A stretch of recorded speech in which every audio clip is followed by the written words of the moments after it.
Good evening, everyone. I hope we're all doing well. Hang on, turn that down. About to get underway, I think, for the game. Just got all ready. Just adjust that. There we go. There we go. That's a bit better. All right. Looking forward to this game tonight. Plenty of relevant players in. That's quite. There we go. It's better. Plenty of relevant players coming tonight, which will be intriguing to watch. Let me know in the chat who you guys have got in the two games tonight. In this game here, the Dogs and Giants, I've got Whitfield, Bontempelli, and Tom Green, I believe. I believe they're the three I've got. And I think for the other game, I have got... I don't think I've got a Hawthorn player, actually. So I think it's just... Is it just Sean Darcy? Oh, no, Will Day, of course. Yeah, Will Day. Yeah, there we go. So...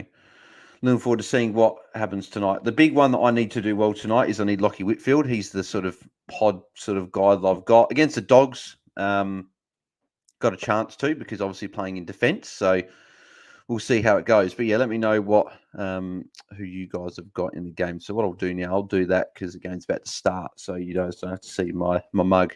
So you can just see the score. So yeah, looking forward to it. So who's in the middle? Libba, Treloar, Bont. Obviously, Bont, I would imagine, will get potentially a Perryman tag, maybe. We'll have to see how it works out. Well, it looks like he's actually going... Is he standing next to Tom Green? Yeah, next to Tom Green. Maybe Tom Green's going head-to-head with Bont. That'll be interesting if that's the case. So, but yeah, looking forward to this.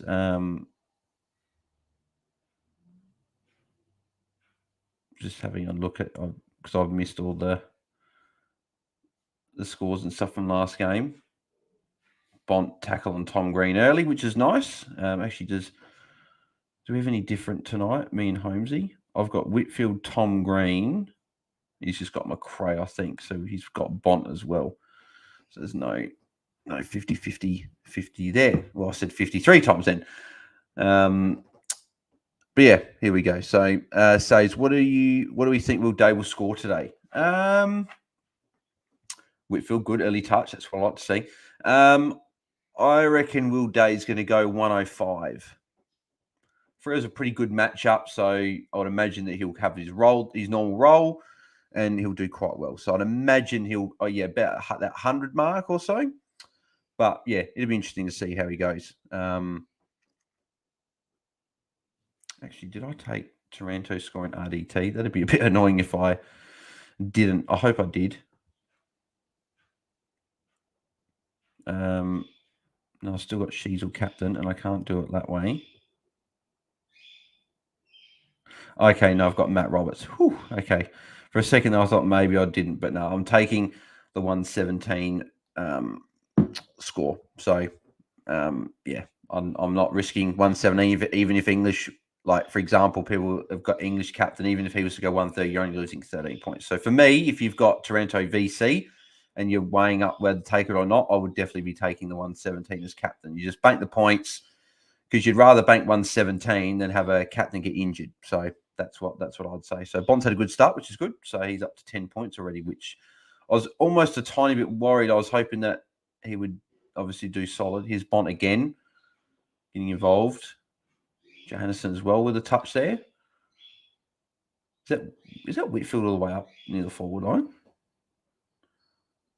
I think it was, but he's not playing forward. So says, these are my trades week. Fergus Green to Atkins and McGrath to Day. Yeah, I like those trades. No, it's Angwin. Sorry, it wasn't Whitfield. Yeah, I would have been happy to trade McGrath. McGrath's obviously annoying of late. So, but yeah, well, you'd be very happy with Atkins. What did Atkins actually score in the end? Because here's Whitfield again, another touch, which is good. Come on, Witters, mate.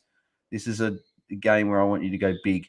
I'm actually just going to have a look because I actually didn't really have a good look at the scores. I saw what Fiorini got 89, which is pretty solid. I'm not too unhappy with that. Anderson 132. Wow, could have got Noah. Tom Green with the first goal. Well, that's what I need. is unique in my matchup against Holmesy. So Tom Green's the sort of guy that I need to do well. So good start for Tom Green. Good start for a few players, which is good. So, Anderson was great, 132. Max Gawn, 107. So that's pretty good. So he's going to be an option, I'm sure, for coaches that maybe want to look for a ruckman or potentially might get forward status. Obviously playing forward there. Will Power, 105. I'm really intrigued with him potentially next week if I can maybe find a way to bring him in. I'm not sure if I'll be able to find a way, though. That's the only issue. Oliver, 104. Again, that's sort of 3 low hundreds in a row. So he's not burning coaches that don't have him, but coaches that got him, you're still happy with the tons ticking over. Dustin McPherson, another 100, 102. So he's going really well. If anyone's got him, would be very happy with him. Braden Fiorini, 89. Pretty happy with that, considering that he had the role in the first half. He's playing 50-50 CBAs and wing, but then for some reason in the second half he did. I don't remember him attending one CBA, and then Ugle-Hagen kicks the first goal for the Dogs. So quick goals here. But yeah, he had the role in the first half. The second half, it was just purely wing. So I get the one positive I'll take with Fiorini, though, is his time on ground was up. It was up at, I'm just having a look at the 82%. So it was above 80, which is good. And he'd been pretty low his first few games. So pretty happy with him and coming in. He'll make some cash anyway. So, Atkins, 86. So you'd be very, very happy with Atkins with his 86 there. He's definitely a target I'll look at this week because that's now 2 really good scores, going to make good cash. So I can potentially go like a Jinby or Chandler or Pedro or someone like that down him. That's definitely something I'm looking at. Petrarca, 80, a little bit quiet, but had a pretty good last quarter, helped Melbourne get over the line there with 78.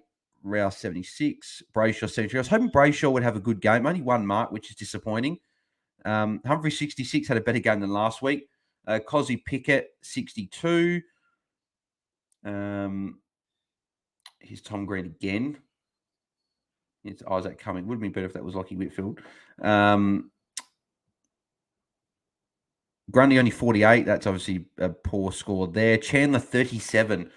It's a long way back from that 106 that he got last week. So that 37 sort of, because no one that had Chandler would have traded him out after last week. So it just sucks that he put up a real dud score. So he's got Hawthorn this week. So, but still 37. It's sort of like he's such an expensive price. You can probably get him to, I could even go like maybe even a him down to Rory Atkins and then maybe go Jinby up to Powell. I don't know if I can afford that. I'll probably fall short, but that's something that is definitely on the cards. Even Will Ashcroft is someone that I may potentially look at trading out maybe early. We'll have to see. And yeah, that's pretty much the main scores there. So Tom Green again getting available there for another mark, and this will be a kick, so another +6. So he started really well, 19 points in the first 4 minutes.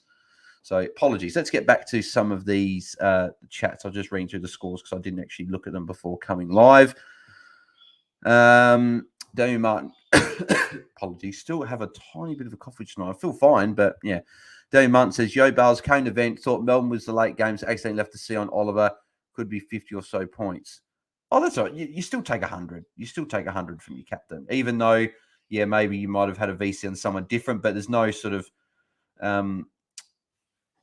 given fact that unless you had it on Dunkley, maybe, unless you're thinking maybe Dunkley was VC, but you'll be fine, Damien, I reckon. Says you've got Day, Bont, Sarong, and Darcy. Yep, solid for tonight. So obviously we've both got Day, Bont, and Darcy. I've got Whitfield and Tom Green, and you have Sarong. So they're the only differences, I think. So yeah, as I said, Whitfield's the one that is that a throw? Yeah, I think it's considered a throw. Dave Martin, I've got Green, Cogs, Angwin, English, Day, Warpedo tonight. So you got Angwin on field, Damien. So hopefully he goes well for you anyway. And Warple. So we'll see how he goes tonight if he can back up another game again, and Cogs as well. Moonboy, good morning, legends, mate. Moonboy, hope you're doing well as always. Need 150 from Kelly tonight. Atkins and Fiorini must-haves. Went Sarong over Anderson. If Sarong goes and puts up a good score, that's fine. Atkins and Fiorini, I don't know if I'd say that they're must-haves, but they're 2 pretty good targets. They scored solid again. They're going to make good cash. They've got a great buy if you're holding them till that long. But I don't think you have to. I think if you bring them in, you don't actually have to hold them till then.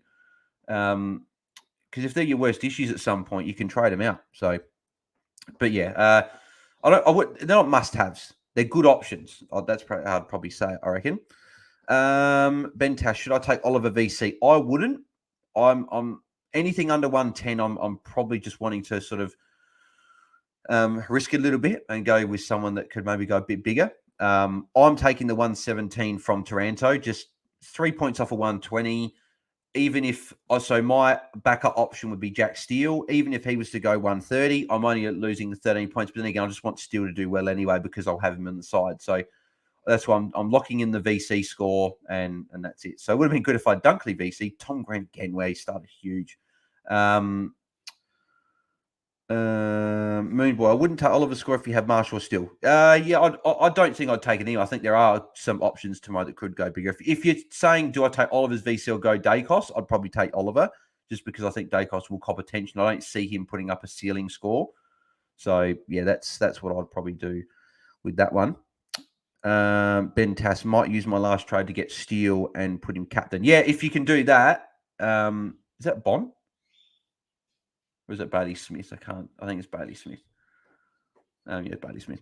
Yeah, I'd do that. That's a good call. Bringing in Steele and putting in captain, especially if you had just a 105 or 104, whatever it was, as captain. So yeah, I'd be doing that, Ben.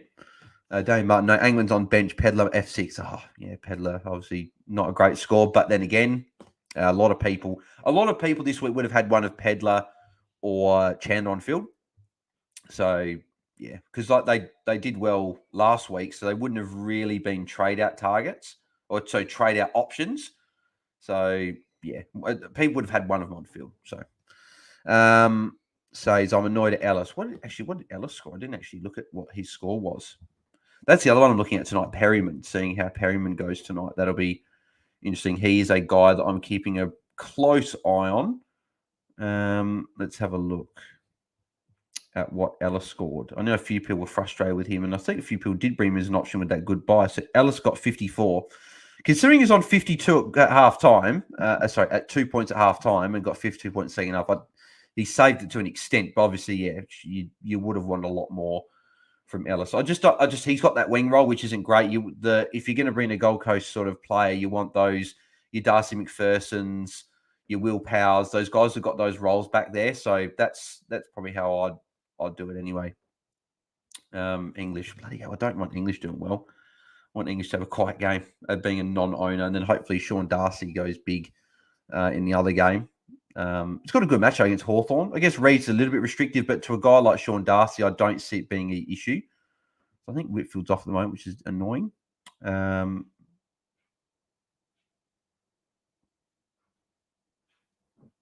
I thought that was Whitfield. Everything's Lloyd.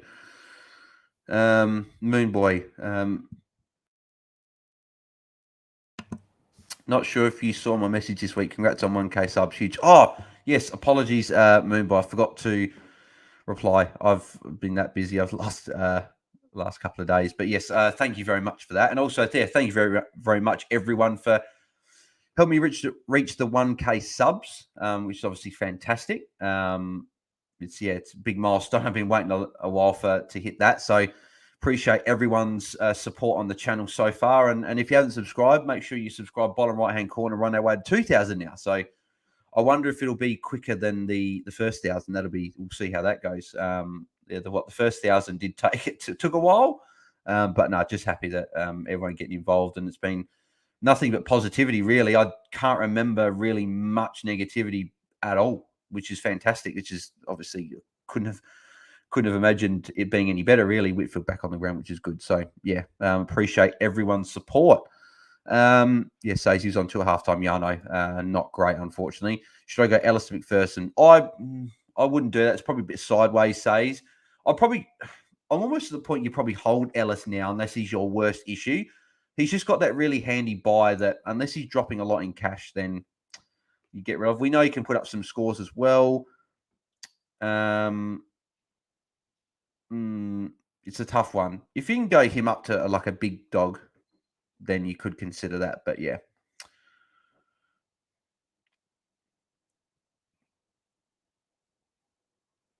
So nearly halfway through the quarter. So a few people have had good starts to the game. Most of the fantasy players have had a decent start, which is good. Moonboy was reading an old Phantom Draft Nightmare, said Tom Green was the most prolific ball winner he'd ever seen at that age. Well, we're definitely seeing that here at the moment. Whitfield again getting involved, which is good. That's a better kick, Whitfield. Obviously, punch out good, just spoiled by Keith there. Yeah, well, we know. Well, just looking at Tom Green, how he's been this year, he's been fantastic. Like I don't see how he doesn't average 105 to 115. And I'm talking 115 to be like ceiling wise, but I think he can average 110 for the year. Like he's been fantastic. Like he's just a ball. He's adding these tackles to his game. He's getting a few marks a game as well. So he's just an absolute beast. So yeah, he's looking everything like a top 8, potentially top 4 midfielder the way it's going. Like he's looking really, really good. So like even looking at unique matchups, whenever I've got Tom Grennan, when people trade him, then they don't have him. I used to look at him and go, oh, he's just like a mid-price guy that I'll trade at some point. But look at him now, I'm like, that's a great unique to have if I'm playing against someone that doesn't have him. So he's just an absolute beast, and he started really well, which is great. So halfway through the quarter here, so we got Ed Richards top scoring with 28, Tom Green 25, which is fantastic. Jesse Hogan 21, Lockie Ash 20. Tim English is on 18. You got Bont 16. Then you got Johannesson and Dale on 15. Lob 14. You got Jeray, Gardner, Trelaw on 12. And Perryman's on 13 for the Giants. Bedford, Whitfield, Lloyd on 11. And you got Bailey Smith on 11 as well. Angwin's on 8. So he's had a nice start with a few early touches. I'm going to have to get rid of this bloody advert again. Thank you. Anyone's been really quiet. McRae's been quiet to start the quarter, 4 points. I don't know if he started. I think he might have started on the bench, so maybe that's why. But then again, he's not in the CBA there, so I'm not sure if he did or not. Yeah, Perryman's a big watch tonight. He's cheap. He's a guy I'm looking at. Bont again. So Bont's had a pretty good start, which is good. Hopefully Bont can... This can be something where he goes on and has a good game. Callahan's been a bit quiet maybe as well with only 2 points. So, yeah, there we go. I'm just going to have a look at the scores in the other game. I won't get on the screen just because then I've got it nicely set up at the moment. I don't want to stuff it up or anything like that over English's head there, that's out from coming there, I think. Let's have a look how the other game's going. So Freo 2-3-15, and then Hawthorn kick one behind. So it says apparently Ned Reeves off due to an injury. I don't know if is he still off or... Yeah, Ned Reeves still off injured. So that's interesting. Who would they have? They got Meek in the side. So they do have a backup there. So you got Connor Nash top scoring in that game with 23. Got Brayshaw on 17. Brayshaw's another target I'm looking at. I'm more looking at him probably off his round 12 bye. He's got a difficult run. I don't see him going many games over 120 before the bye in the month, but you never know. He could easily do that. We know how good a player he is. Whitfield punch there, so hopefully Whitfield takes the kick in. Yeah, coming, mate. Go away. Thanks, mate. We want Whitfield taking the kick-ins. But he didn't take the kick-in. Cumming took it, but he didn't even play on. Go back to Whitfield. Lovely work. Good stuff. That couldn't have been any better, really. Will Day, 16. He's had 6 disposals. He's the leading possession getter on the ground as well. Next best is 4. It's a good start for Will Day there. It's Finn Callahan there. Oh, dangerous kick there. Bont nearly taking that mark there. Darcy 14, it's a good start for him as well. He's had obviously the bulk. He's had 17. Meeks had 6. Sarong 14, James Mitchell 14. Dylan Moore 12. Sicily 11. Wait, where does Warple 16? Yeah, I was going to say I saw Warple's name, but I missed him. So Warple 16. Weddle 8. He's had the 4 handballs. Is that? I thought Tom Green kicked another goal. He kicked the point, but bloody hell, Tom Green's good. Fergus Green 4, if anyone's got him as well. So they're the main scorers in that game there. After hopefully Reeves isn't injured. It'd also be good for Reeves back on. There you go. So there you go. And Sean Darcy's back on as well, which is good. So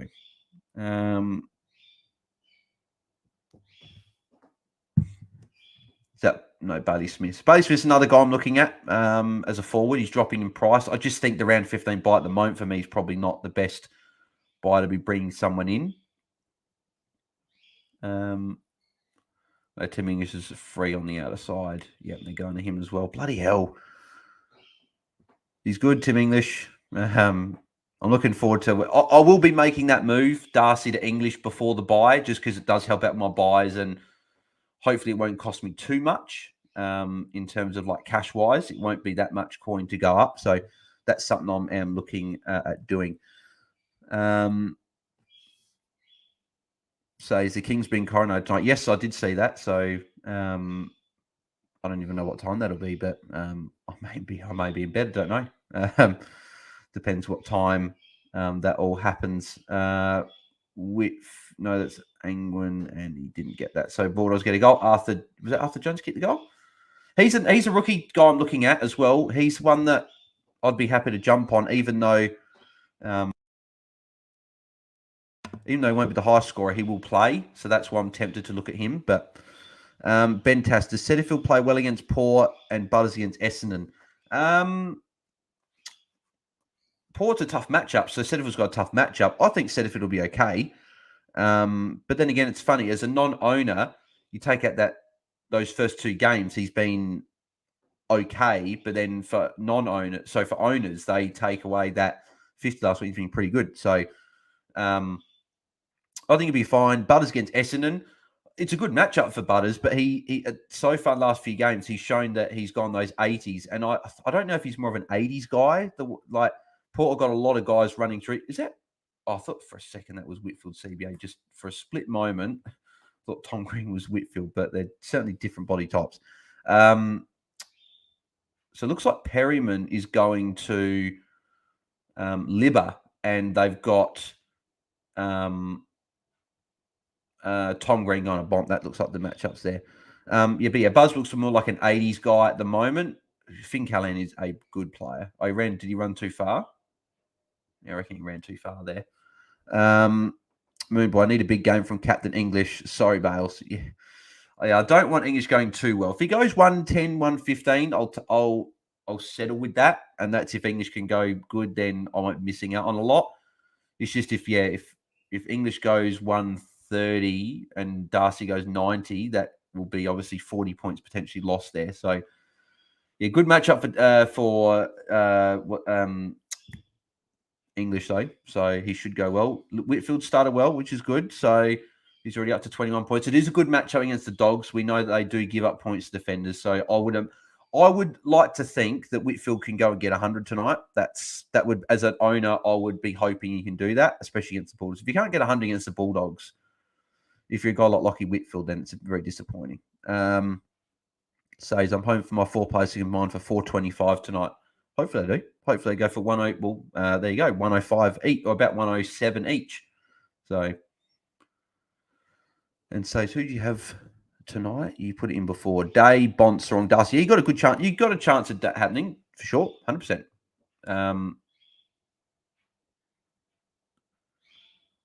So that hole on the ball, we just dropped that one there. Wow, Tom Green's 85. Wow, that's huge. Huge start. And there's still 6 minutes to go. I think he's been off as well. So he's got 6 minutes to work here. If I know that Tom Green's obviously been great, but if he was to go big against the Dogs, this would start making him a real consideration for me as a captain option week in, week out, because he would have shown then over 8 weeks how consistent he is. And I think he is anyway. I think that I would probably just maybe a week late to the party, but he's looking like a really good option potentially as captain. So I think they've got Collingwood next week, tougher matchup, but then they've got St Kilda. That could be a good matchup there, and he could have a big score. So definitely a guy I'll have to start looking at and putting into my captain calculations. I think I just didn't look at him at the Dogs this week just because Bulldogs are normally a tough matchup for midfielders. That's why I didn't. Tom Green again. Wow, this is huge. It's really helping me with my matchups. Be good to actually get a win the Content Creators Cup for a change. It's been a while. 1-6? So be better to go 2-6. Really could be a lot more wins, but unfortunately that is not the case. And Whitfield gets out marked there by Arthur Jones. Unbelievable. And Adam Kingsley's not happy with that as well. Says it was a massive miss for me not starting Green. I didn't start Green either, so I wouldn't say it's a massive miss, says, because a lot of people did actually trade him out after his suspension. So if you brought him in after round 1 or 2 and held, then I don't think you missed anything, because obviously you've only missed the score at the start, and then maybe his one suspension where you held him. But at the moment, it looks like a Arthur Jones. Whew, that's a good kick. He's got his second. Good start for Arthur Jones. He'll be up in the top scorers for the game as well. So good start for him. He's looking like a potential downgrade target, even though he'll be a little bit more expensive. But if he puts up a 60, 70 tonight, then that will really kickstart his cash gen. So, yeah, 25 points already. So, good start for him. Yeah, definitely one I'll be keeping on my radar. I might even be doing depending on what happens, I may even be getting just Atkins and Arthur Jones next week. I don't know, or Drury if he plays well. It might be a sort of double sort of cash grab, but getting still a rookie off field. And then next week maybe going one down, one up. So, or the week after. You haven't had him at all, says. Yeah, well, it's not a massive miss. If you can get him in at some point, that'd be great. But obviously, it was a lot cheaper. So I wouldn't say it's a big miss, because people missed Dacos, people missed English, people missed Oliver at the start. And he's obviously gone really well. So is it? I was going to say they paid on the ball for Bont there. That would have been ridiculous. I think Tom Green had a tackle there as well. That's a free kick for Bont. Should be anyway. And then they didn't pay it. That's unbelievable how that wasn't holding the man. Tom Green again. Don't know what. I really don't rate Ash as a player. I think he tries to be way too cute at times, and he completely ignores Cumming and Whitfield all the time. So I'm not really a fan. He's a fantasy hindrance, if anything. Says I'm going to try and upgrade Wilmot to Fiorini next week. Yeah, that'd be a good move. You can do that. Fiorini definitely going to be better than Wilmot. And yeah, Wilmot's got the bad buy. Fiorini's got a good buy. So really, it's a good move all around if you can do something like that. Haynes is switching. Whitfield could be available for the little chip kick. They come back. No, they're not. They're going to go back out that wing. Yeah, I don't expect Whitfield to be a top 6 defender or anything like that. I just wanted to put up some solid enough scores for the time being until I can move him. He's got the round 15 bye, which is perfect. So I'll probably move him round 15 to probably a midfielder, because I'll have enough DPPs to switch it. So that'd be something I'll be looking at pretty closely. Callahan can't get on the boot. Bedford, Daniels. No, it's curled up too far. Daniels is another one that we probably all missed as well. Obviously injured pre-season, but he's been really good. So DJ Brackgan, 80 plus from JJ would be nice. I think he was pretty good early. He's been a bit quiet in the last bit of the quarter. I've noticed that as a non-owner, he has spurts of scoring 15 to 25 points really quickly, and then he'll go quiet for half a quarter. So, but if he can still get you an 80, you'd be pretty happy with that for a guy that a lot of people bought cheap. So, says brochure on 35. Yeah, good start for him.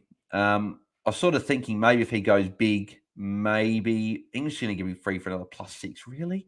I don't think I've ever seen this before. A ruckman getting available for +6s around the ground like this and getting free. He kicked Tom Green though, so I'll take that. I guess English won't cost me too much this week just in my matchup per se. He's going to get it back. No, that's Giroux. I thought he was going out to English there. Yeah, brochure on 35. Yeah, I'm thinking, well, maybe do they I'm thinking maybe do they tag him if he's going nuts? Maybe. I'm not sure. I'm just seeing that as well. Bloody Tom Green, 50 points in the opening quarter. He's gone absolutely gangbusters. Whitfield potentially a tackle. Don't know if he'll get it paid though.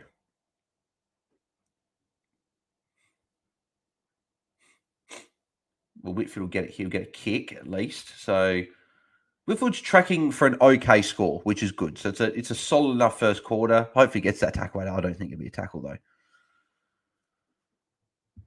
So a minute to go in this game. What's this? I'm just seeing what score. 27-14 the other game. So obviously we'll have a look at the scores at quarter time as well. And I will do it on the screen this time. I'll have a look at all the scores there. Callahan, Bont again. Bont's had a pretty good start as well. It's a pretty high-scoring game. It's funny that it always seems to be, Tom Green again. This is ridiculous.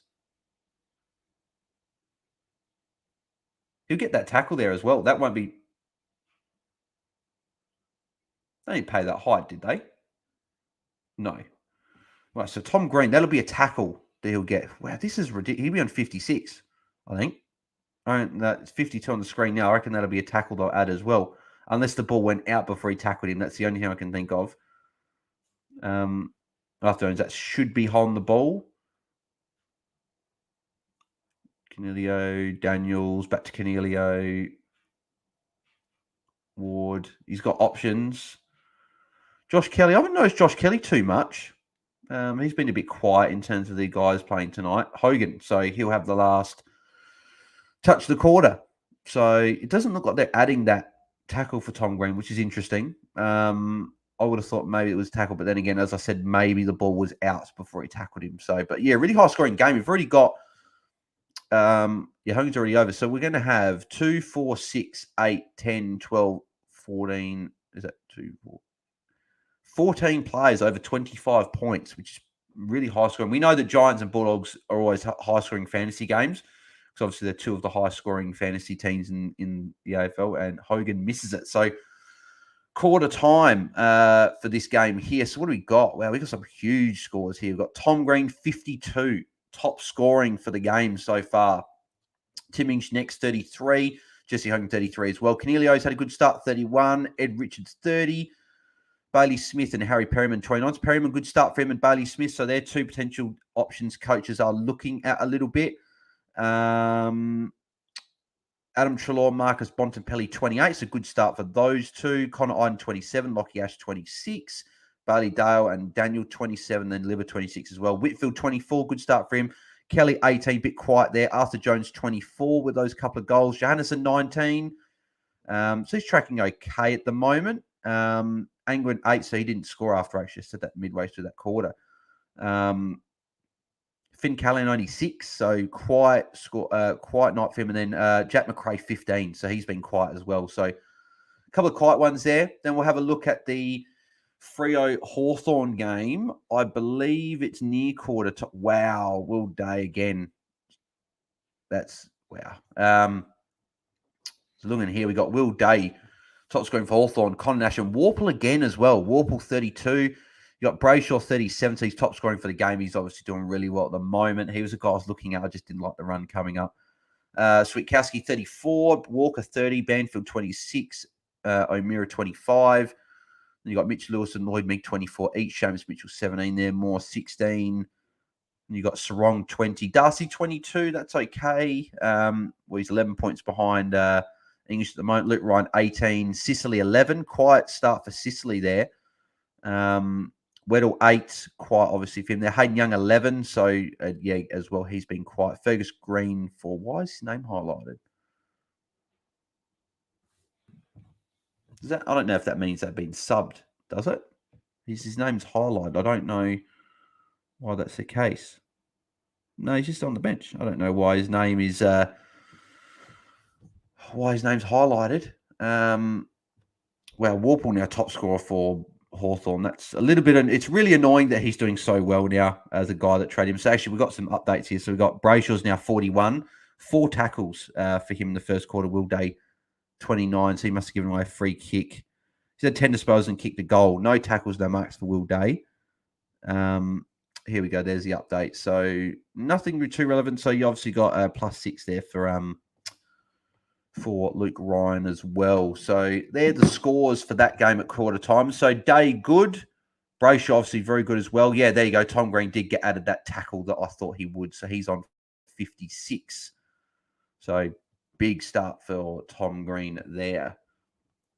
So we'll go back to the checks. I was on the other one there.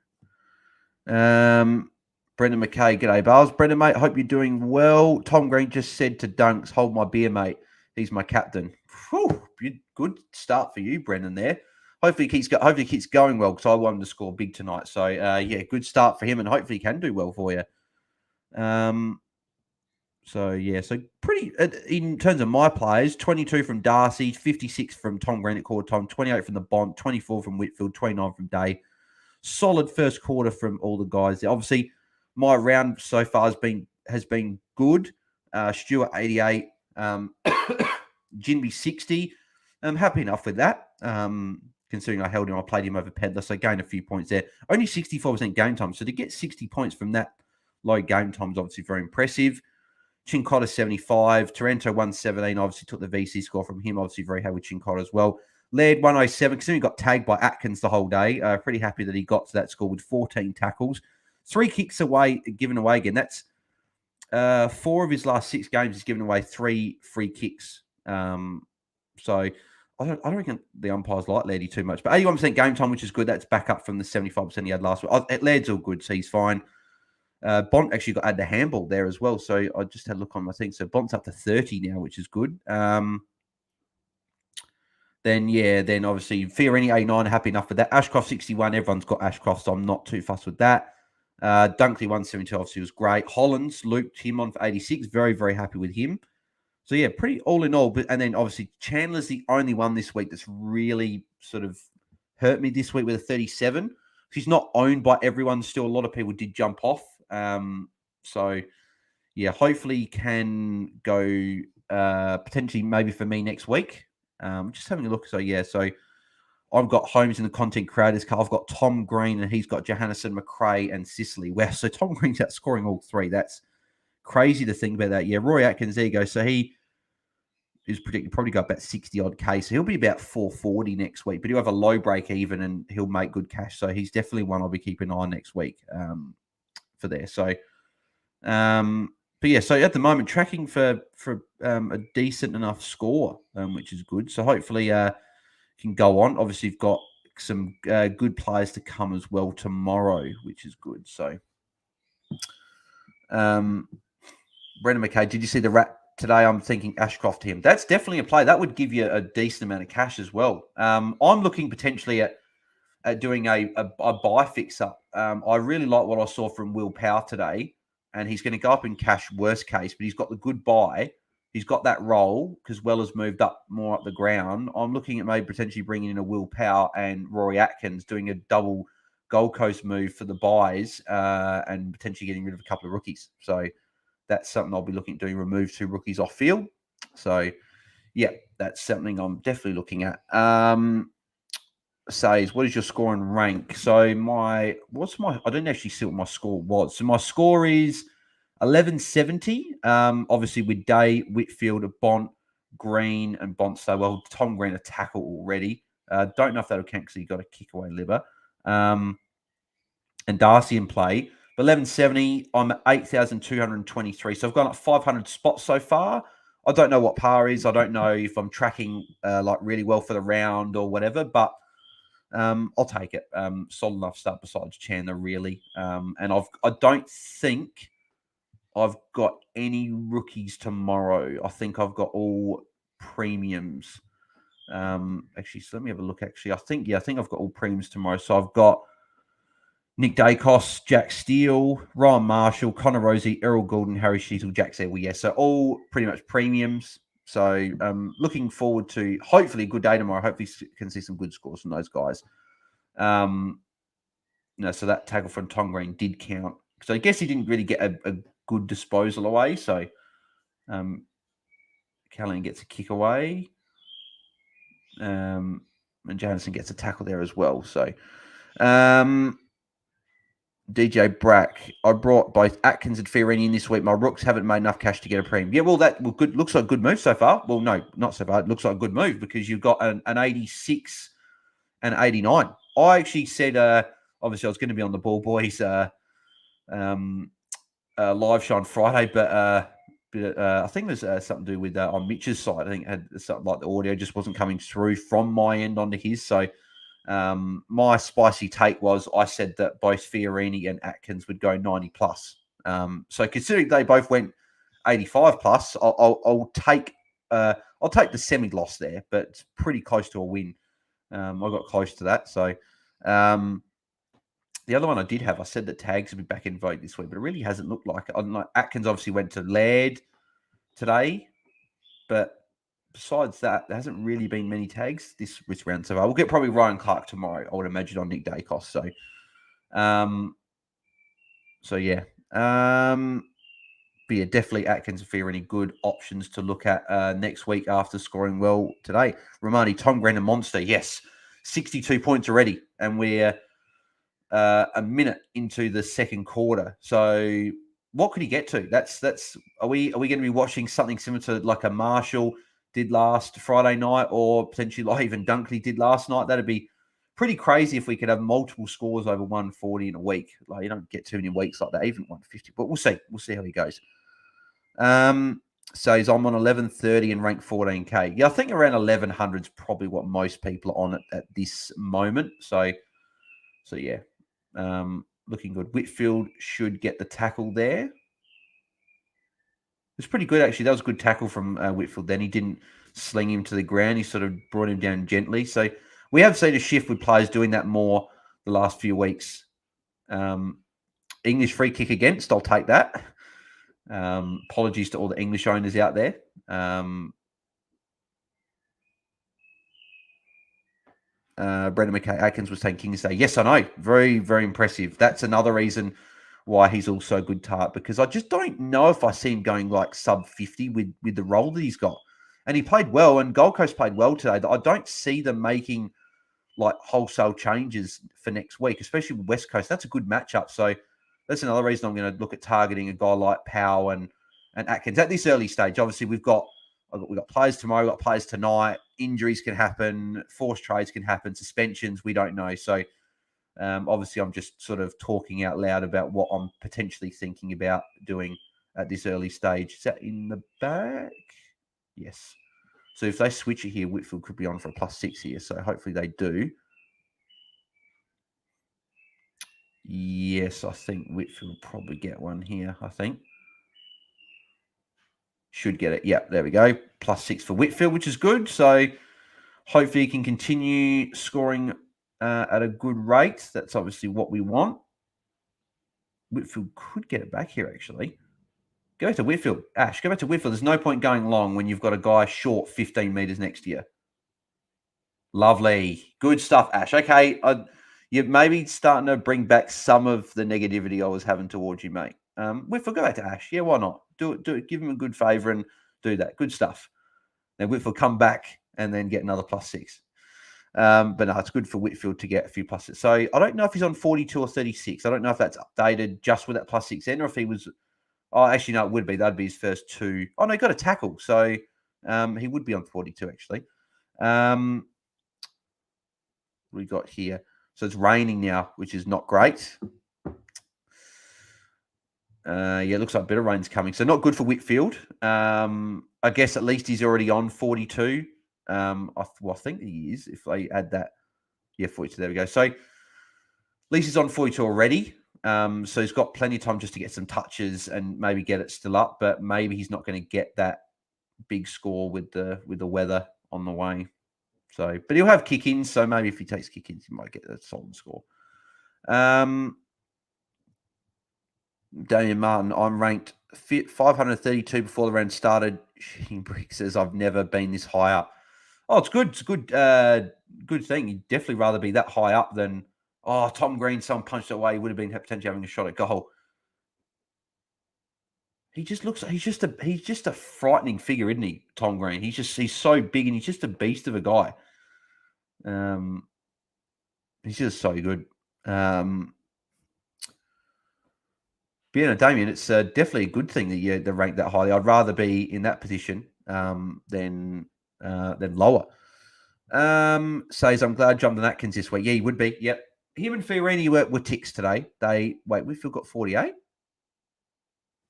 You got it. When did you get another +6? Did I miss something? Or were they just that slow with updating it? He's on 48. I'll take it if he's on 48. It's a good start. It means he's second highest scorer for the game. And we know the Dogs are a good matchup for defenders. So I sort of was hoping that this would be the game where he does have a good score.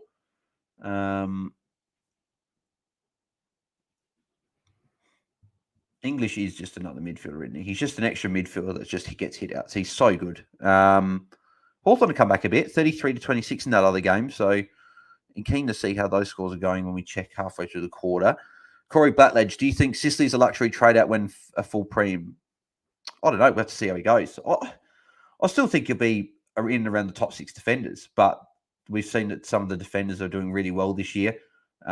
So, yeah, I wouldn't be trading him out yet, obviously. He's got a high ceiling. He's obviously a good player. That's holding the ball. Don't think got a kick away there. So I wouldn't be looking at trading or anything like that. So, do I take Torino's 170 VC or go Marshall? Yes, Corey, I was saying before, you definitely well, for me, I'm anything over 110 this year. I know we've seen last round was a high-scoring round, and this week we've had a couple of guys go big as well, but 117, if your straight captain got 117, you'd be pretty happy with that. So obviously, yeah, don't want to get too greedy whatever. That's why I'm taking 117. I don't want to be too greedy because I know for a fact my luck, if I try and take it on, then I'll cop something. So yeah, I'd be taking 117, Corey. Brendan McKay, Goldie, the hardest rut score against. Yeah, that's another good thing. That's another thing as well to think about. He is hard to score against, so that's another reason. English again. Okay. Oh, thank God that didn't count. I was going to say get so many +6s from the kick-ins. It's ridiculous. I don't want Johannesson doing too well in purely from matchup sense. What did I say that Holmesy's got? English gets it free for the +6 there. Come on, English man. Stop, please. Dave Martin, take the 117 to be safe. Yeah, I think so. 117 to be safe for me. So English is now the top scoring Bulldog, and I think he's been a bit quiet throughout the game. He's still on 46. So I definitely need to bring him in at some point. He looks like he's just gone to another level. Like he's down forward again. Bont! Here he is. Bontempelli. Come on, Bont. Put it through, mate. He's looking good this year. Like he's got the role and everything ticks the boxes. It's just the one quarter in each game he just seems to have off. So hopefully, fingers crossed tonight, he can do what he's maybe not 1-4 like he did again. He's kicked the goal. So there you go. Bont with the goal, which is good. So he will now go to very close to Tom Green now. So both on track for good scores. Yeah, I'm not expecting a 148 from Bont or anything tonight, but if he can just get a solid 110 to 120 score, put that away, 4-quarter effort, I'll be happy. So, yeah. Yes, Brendan, he is very, very good. I won't read out the word, but yes, he's very, very good. Bontempelli. I love him. He's just an amazing player. He's also you can just tell he's a humble guy as well. He's not a guy that gets ahead of himself. He's just, really good. Corey, if I have to take it to take Van Ruin score over a Shees or Goulden, as forgot that Madden has locked out. Okay, well, yeah, in that scenario, you're not taking 117 then. I wouldn't be playing taking a Van Ruin 40 and benching a Shees or a Goulden. So no, you captain. To be honest, Corey, I'd captain Sheasel. If I'm being honest, I'd captain Sheasel over Marshall. At the start of the week, I was Marshall, but then hearing about obviously North Melbourne restricted for rucks, or not, Goldie is restricted for rucks, and then just seeing that St Kilda are a great matchup, and I just think that the halfbackers we have seen all year, they've been able to rack up, and no Aaron Hall. The only possible thing is, do they go and tag him?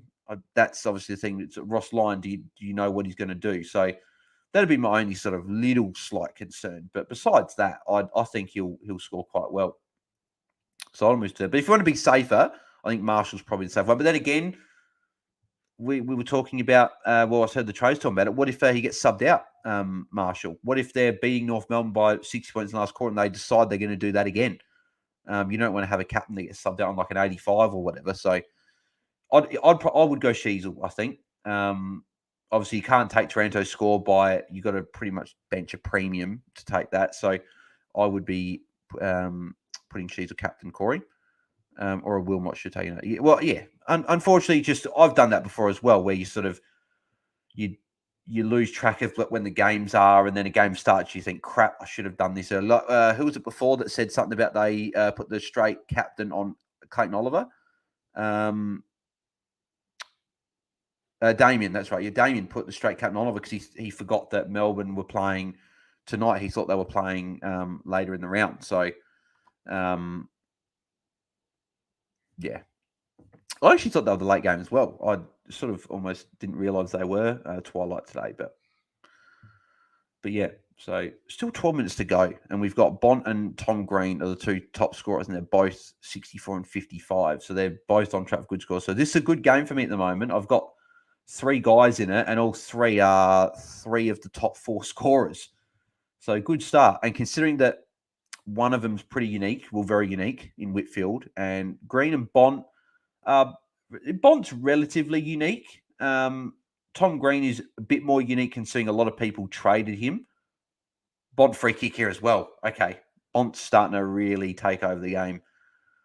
It's sort of Tom Green was dominating that first quarter. Tom Green's been solid enough in this quarter, but he's only got the 8 points. Bont's now got, I think, what's he up to? He's up to 25 points for the quarter already. He's had 16 disposals, 12 contested, 9 clearances already. 5 inside 50 kick goal. Yeah, he's playing one pretty good game. So him and Tom Green at the moment are doing pretty well. Like Perryman's on him at the moment, but he's really sort of struggling to handle Bont at the moment. Like Bont, another handball there. Like Perryman's not playing bad either. I think Perryman's on 36, so like he's doing okay. It's just that Bont's just really good. Here's Bont again. Bont weaving. Couldn't get through. I think it was on the ball against Bont there. I thought he got a handball and he got rid of it, but maybe not. Oh, Bont. And that's another thing he's doing a lot this year as well. He's really leaping for those pat marks and he's taking them as well this year. So, yeah. Is Whitfield potentially on for a switch or something here? Looks like the conditions might have eased up a tiny for the time being anyway, but look like on the radar, looks like they'll still be expecting rain for most of the night from the second half. Himmelberg. Would have been good to see him go back and doing that. Yeah, Bond did give away the free kick, but he's still on 58. So Daniel Lloyd takes him out there. Corey Blackledge, the guy who was 4th ranked overall straight cat and Dunkley, what I saw on Twitter. Yeah, Tim tweeted that. So I know it's either one or two things here. One of it's either a mistake or he has accidentally done that and he's got really lucky. One of the two. But hey, credit to him. And good on him for getting that. You need a little bit of luck to go your way in fantasy. We know that luck can turn in the blink of an eye. Like, look, I had Toot Miller go down with injury, and I had Tom Green on the bench that week, and I thought, great. But then I was able to go get Will Day, got the 100, and I was able to have Tom Green come on and score 130. So I was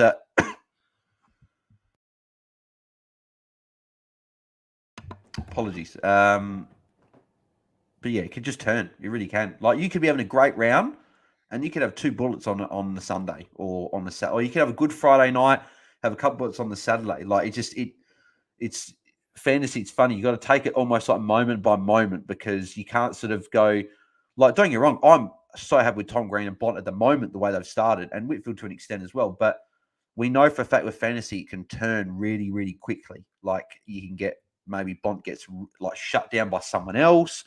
Does Tom Green start going quiet? You don't know. You just got to sort of keep watching as they keep going and hope that they keep going well. So we'll have a quick update with the scores. So as you can see on the screen there, was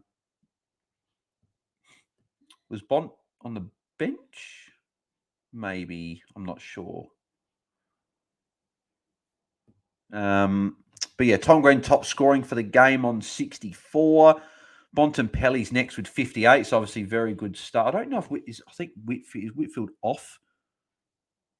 No, Whitfield's on. So is he potentially? Oh no, he's on the other side. So they're switching it, but he's on the other side. Tom Green 64, Bont 58, Lockie Ash 51, Whitfield 48. So good start for him. Tim English 47.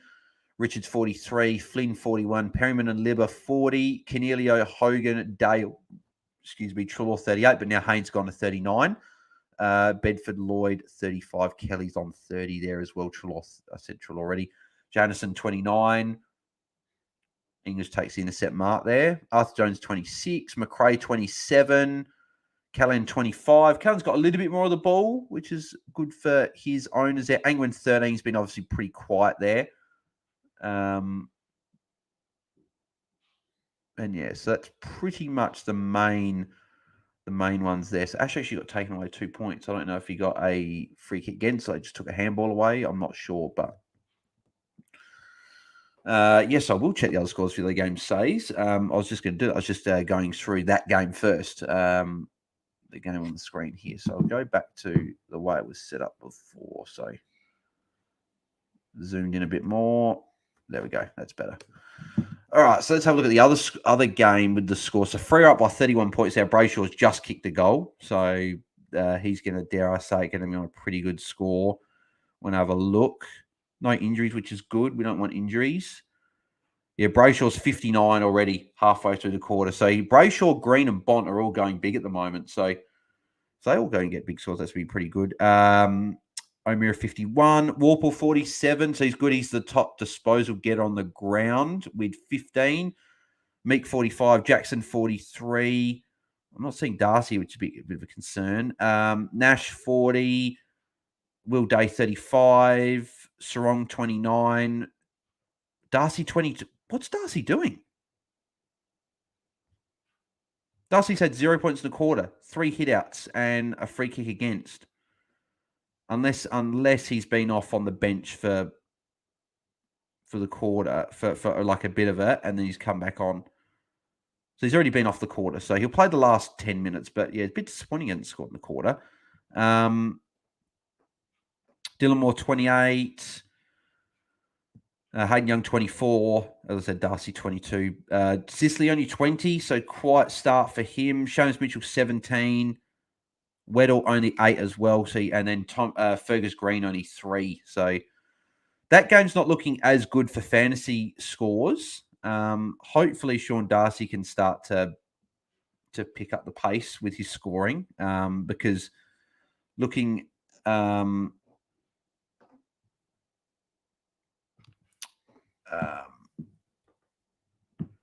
considering English on 54, and that's sort of it's costing him about 30 odd points at the moment. So hopefully Darcy can have a maybe 20-point final bit and then 20-point final half the quarter and get closer to English. DJ Brett Bont to outscore Green. Yeah, could do. Bont had obviously a very good quarter and looked good. So I'm wary that he does have those quarters where he has that one quiet quarter. So he could be on. It could be 58 points after 3 quarters essentially for a guy like Bont. English that's on the ball. Dropped it. He dropped it. Dogs get the goal there, but that's a bit. I would have probably called that holding the ball because English did drop it. But then again, if you've got him, then you'll be fine if you didn't get it there. Brendan McCarr, that's ballsy. Yeah, well, at the moment, Bont's doing really well, so I don't know if it is, to be honest, because they're both doing very well. Have they put a tag on Green? I don't think so. I think it's just been a bit of a quieter quarter for the Giants in terms of scoring. Obviously, like Whitfield's had a good quarter scoring-wise, but I think besides that, it's been a quieter quarter for Giants. So Tom Green will be fine. Like he's on 67, there's still 6.5 minutes to go, so he'll be fine.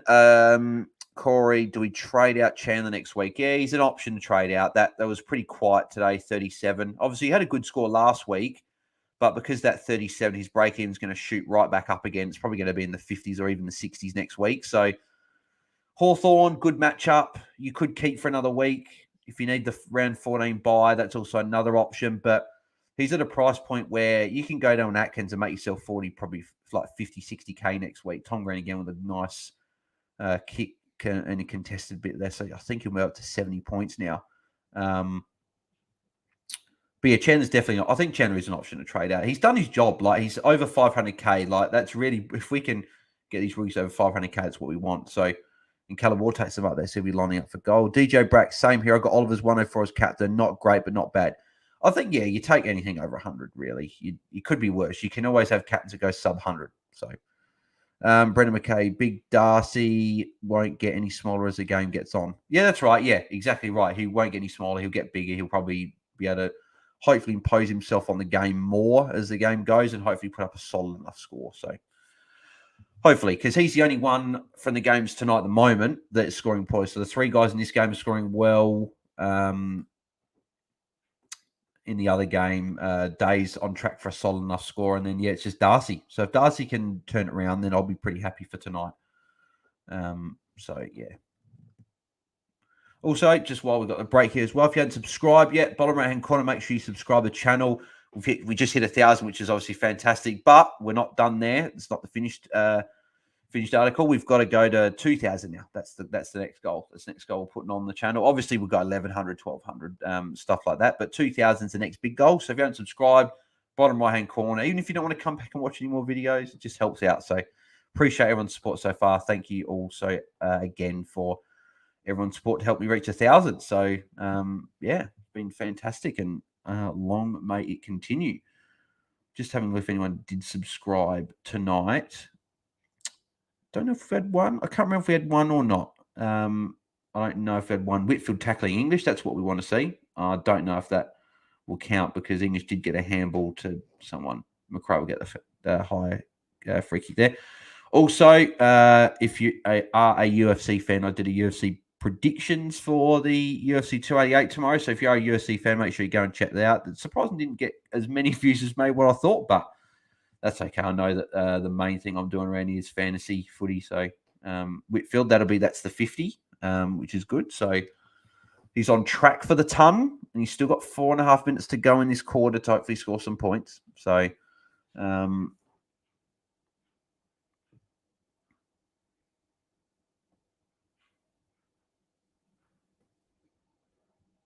yeah, what do we got here?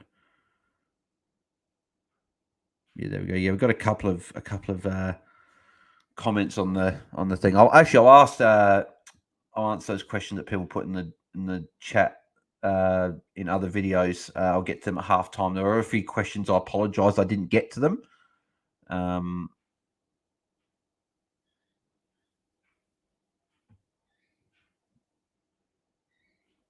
Bont, that'll be a tackle.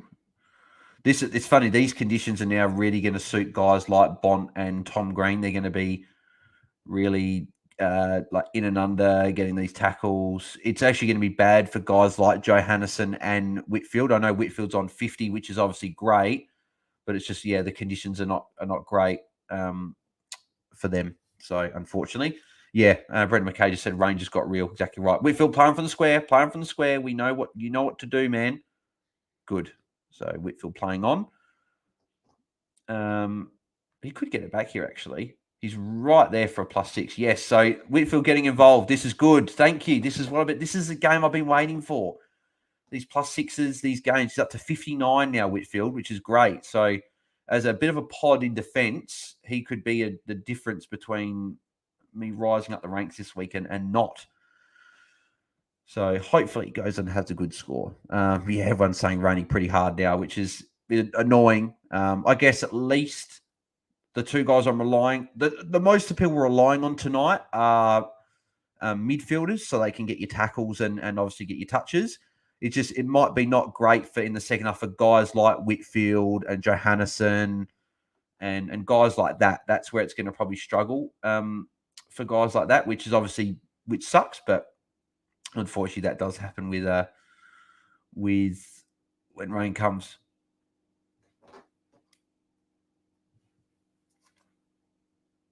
I was wondering what that noise was. I don't know if you guys can hear. I think it's just a washing machine in the background that I can hear. Jamar Hagen breaks away from the tackle. He's missed it. From there, hopefully Whitfield's taken the kick in. That will put him above 60. Is it coming or is it Whitfield or is it Ash? You sort of don't know with the Giants kick-ins. No, it's Whitfield. Good. Play on, What are you doing, man? Just play on. He might actually get it might actually work out okay. He's actually going to get the +6 here, so it's actually okay. Wow, Whitfield. Yes, go on. Keep going, mate. He's actually going to get it back here.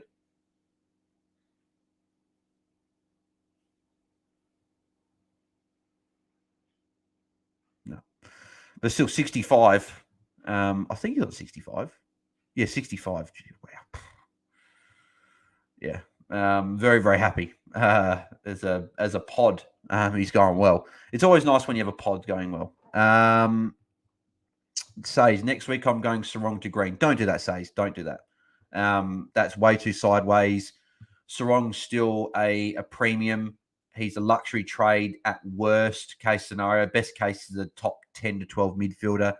You don't trade Sarong. Even if you want to get Tom Green. Tom Green's going great, but I wouldn't be selling someone like a Sarong to him. If you can go Setterfield or McGrath or even a Warple or Jaden Hunt or someone like that, like a mid pricer up to Tom Green, you do that. But yeah, you don't trade Sarong. So I wouldn't be doing that, Says. As Brendan McKay said there, you don't trade your primos. Look at there are 1,000 people this week that traded Dunkley out, and there are a few people over the last few weeks that trade Dunkley out. So yes, it probably benefited you a few weeks before last week, but it would have cost you a lot last night because a lot of people have still got Dunkley, and yeah, you're going to be behind the pack if you get rid of these primos. Because what if you get rid of Sarong and he goes 140 next week?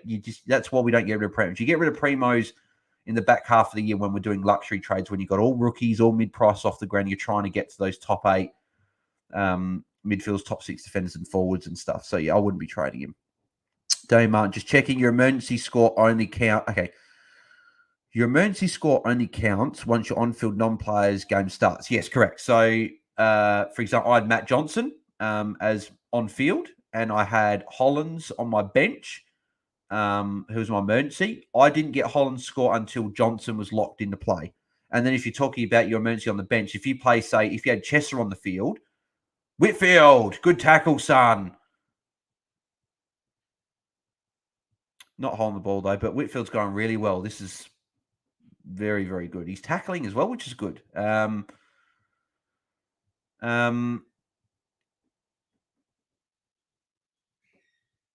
and then if you had Chesser on your field, for example, and you have who's a rookie that's playing tomorrow? Well, okay, I don't know what rookie's playing tomorrow, but let's say you got a rookie tomorrow. Let's say Matt Roberts is playing. His score won't count until he'll start counting once he plays. So I hope that made sense, Damien. So Whitfield not taking the kick in. Good old Cummings taking the kick in.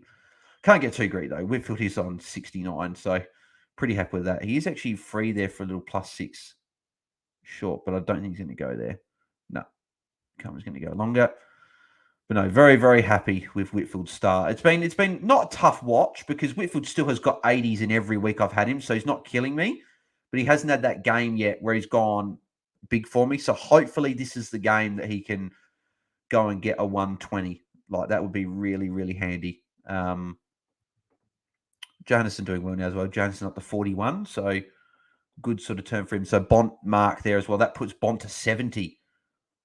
Well, so am I going to have the three players in this game over? So Tom Green handball, that'll be the end of the quarter as well. So half time of the Dogs and Giants. So Dogs 7-4-46 to Giants 5-4-34. And safe to say, I'm pretty happy with this game so far. Tim English going really well is annoying. But the fact that I've got the other three players that are on 75, 70, and 69 is pretty good. What do we got here? Brendan McKay. I'm thinking about sidewaysing from Darcy to English. Marshall and Darcy are the same buy, and I have both of them thoughts. Yes, I'm doing that exact move. I don't know if I'm doing it like this week, next week, or if I'm waiting a couple of weeks because Darcy's has got a good run. If he was to put up a real stinker tonight, I'll probably jump off next week just to make sure I lock. Because I could do potentially something like if Drury doesn't do well enough, I could do like even Ashcroft potentially or even a Chandler down to Atkins and then use that money on top of Darcy and get English. Potentially, I don't know. God's sake. Darcy on 27. What's he doing? If anyone's watching that game, let me know what Darcy's doing because that's really frustrating that he's ruining everything. it's 50 points the difference between him and English at the moment, which is a lot, and that's only half of footy. Lol, I thought Eddie was bad commentating on the Pies, but Bale sounds like he wants to have Whitfield's love child. Raphael Window Cleaning Services.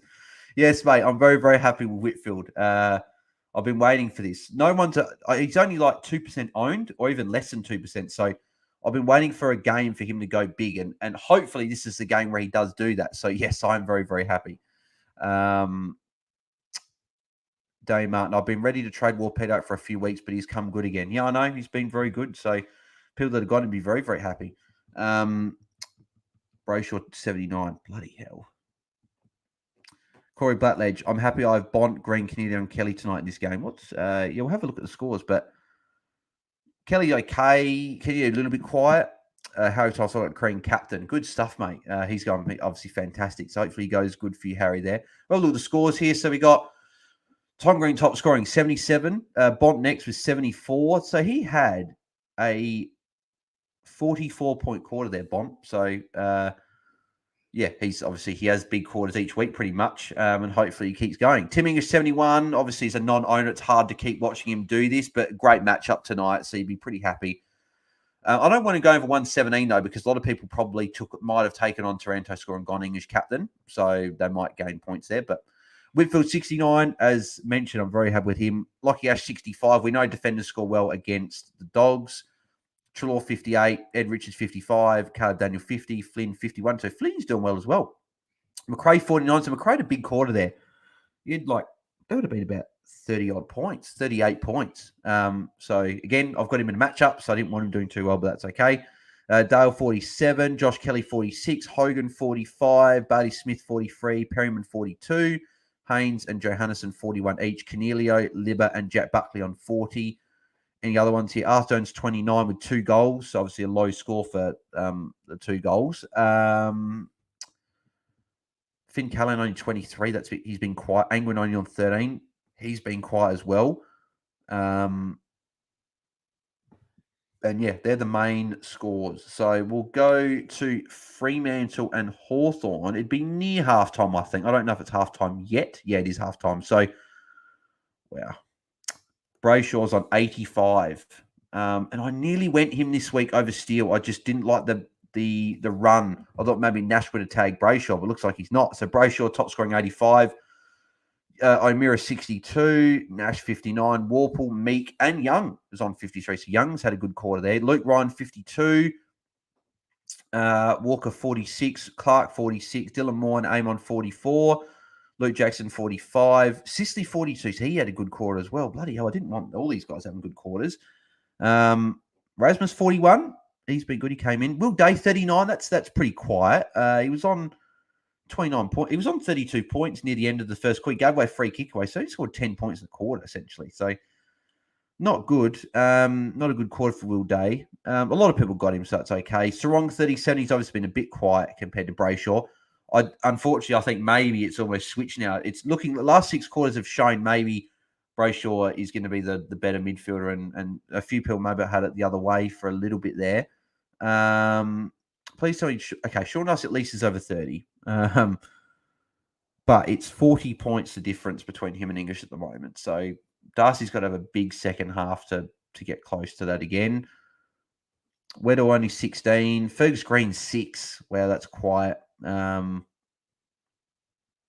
Brayshaw 85. That's pretty good.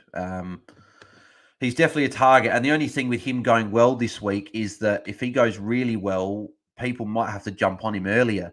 I was hoping to get him at the buy, but he might be fully priced by the time his buy comes. I was hoping that he'd sort of be a bit quiet heading to his buy, but the way he's going, he might actually be quite cheap. So the surprised I haven't risen too much in rankings tonight. I thought maybe with Whitfield being my pod, I might have risen a fair bit. So Whitfield, 1% ownership for Whitfield. So I'll take it. A few people would trade him out as well, I think. He was near 2%, so a few people did move him on, but happy with his game so far. What's he had stats-wise? 16 touches, 6 marks, 2 tackles. Yep, perfect. That's exactly what I wanted.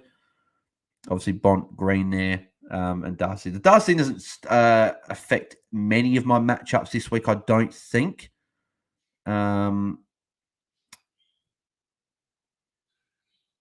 So it doesn't affect me in that one there. So I've got 3 matchups I really look at, like, take sort of a lot of note of. So not in that one, it doesn't affect me. But my cash lead, does that affect me there? Yes, the Gone Plains got English captain. Interesting, you took on the Taranto 117. I would have banked 170 every day of the week. And he's got, really? He's got Brayshaw and English. I've got Bont and Whitfield, so sort of high scoring there, but it would have been good for him not to have those guys. And then how's that matchup with Holmesy going?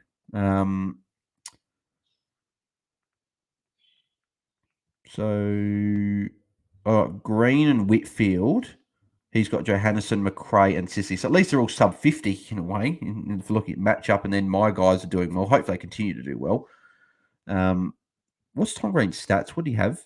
19 disposals. Oh, really? Two makes 4 tackles. Yeah, 1 goal, 1 obviously helps as well. So that's obviously the good thing there. And then what did I say Bont had in terms of stats wise? 20 disposals, 2 marks, 3 tackles. So what's Will Day had for touches? So Will Day still had 15 touches. He's just had no marks and no tackles, and he's had a free against. So that's obviously the thing that's keeping his score down. He's got enough of the ball, but yeah. So crap, I keep forgetting to put it back onto the stream thing. So apologies if I missed any chat there. Oh, got 16 watching. A few people jumped on probably half time, which is good.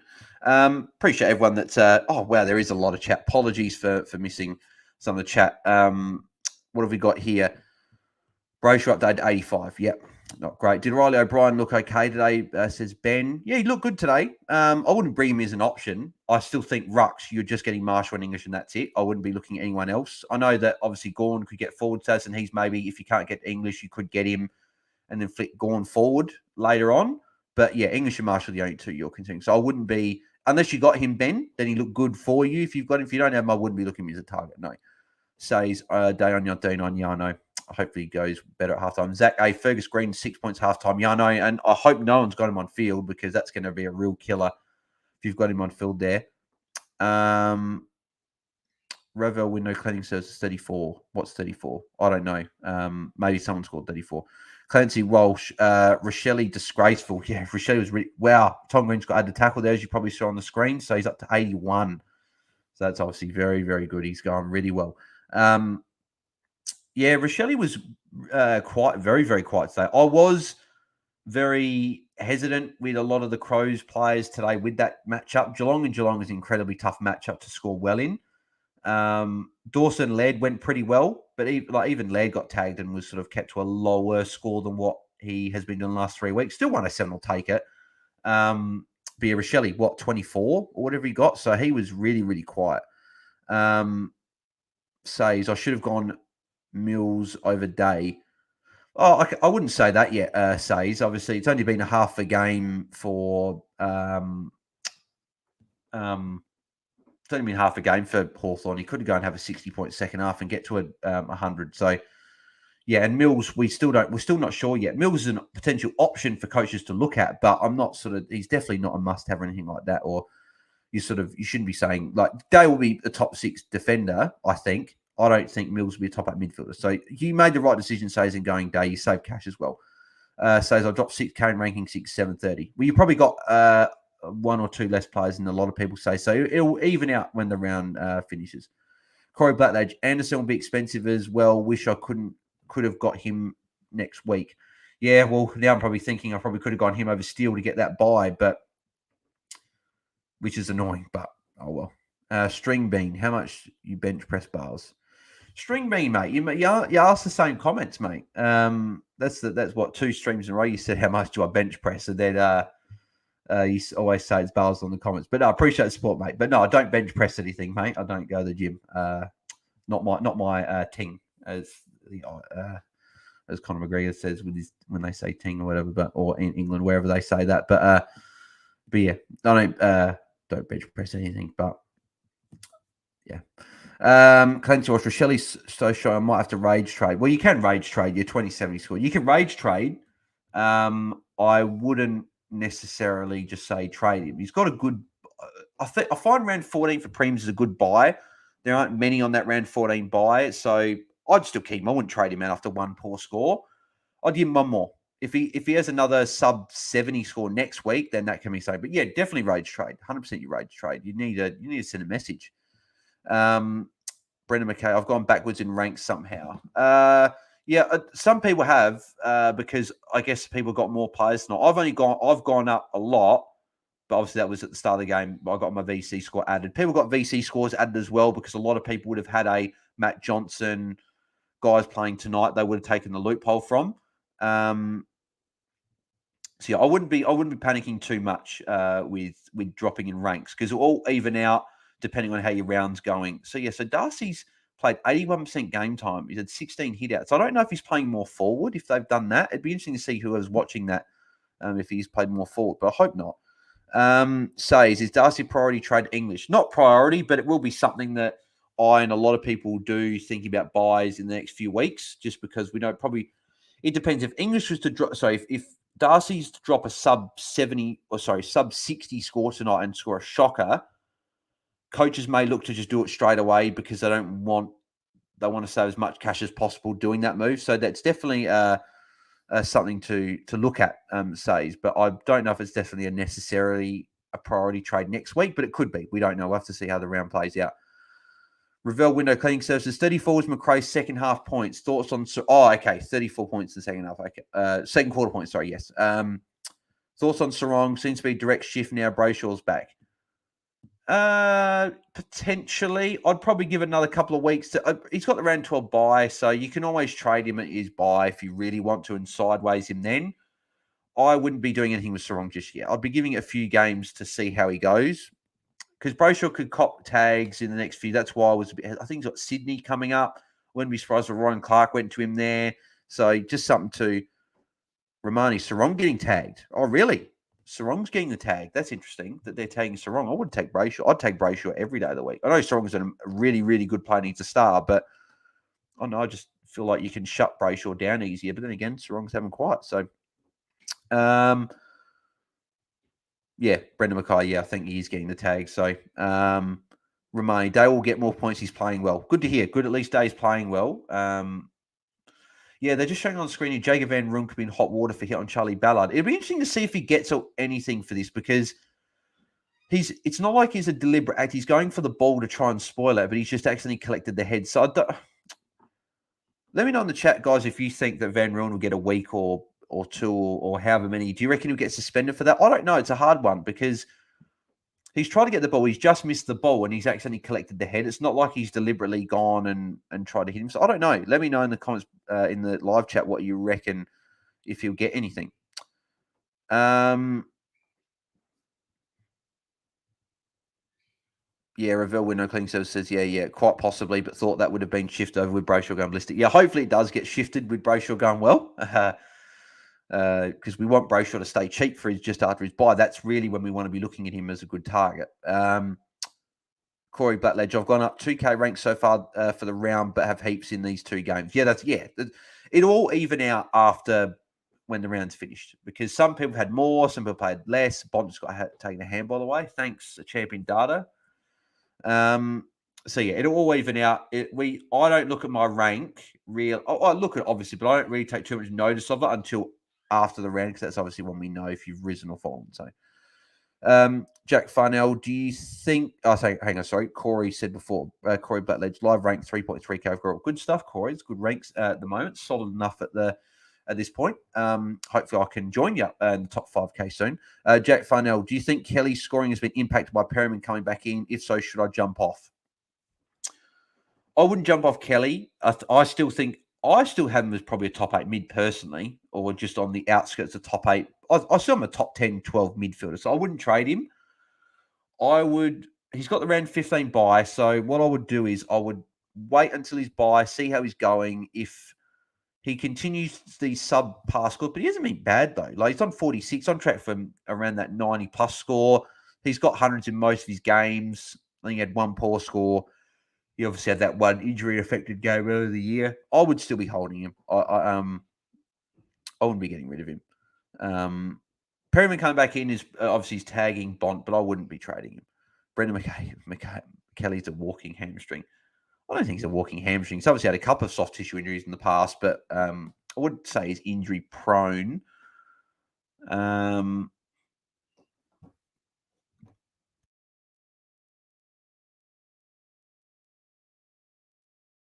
So I'm just actually looking here. So Honeyball put a quote out about what Adam Simpson said about Chesser. So apparently Adam Simpson said about Chesser, we've got to be careful. These kids have missed 5 weeks of football just to throw them back in because they're available. We've got to work through that. At a pinch, he could have played today. So Chesser's not far away, which is good. Actually, I've got to do my fantasy Premier League team. Actually, I thought I might not have. Okay, so it's like at 10 o'clock. What am I going to do? So I've got, who do I put captain? Do I put Kane or Haaland captain or Salah captain? That'll be interesting. I want to see what people are looking at here. If anyone does Premier League, let me know how your Premier League team's going. I'm having a very, very good year.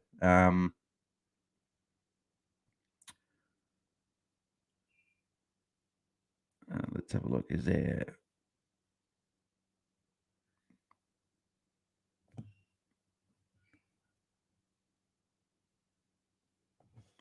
Who have people gone captain? Salah, Rashford,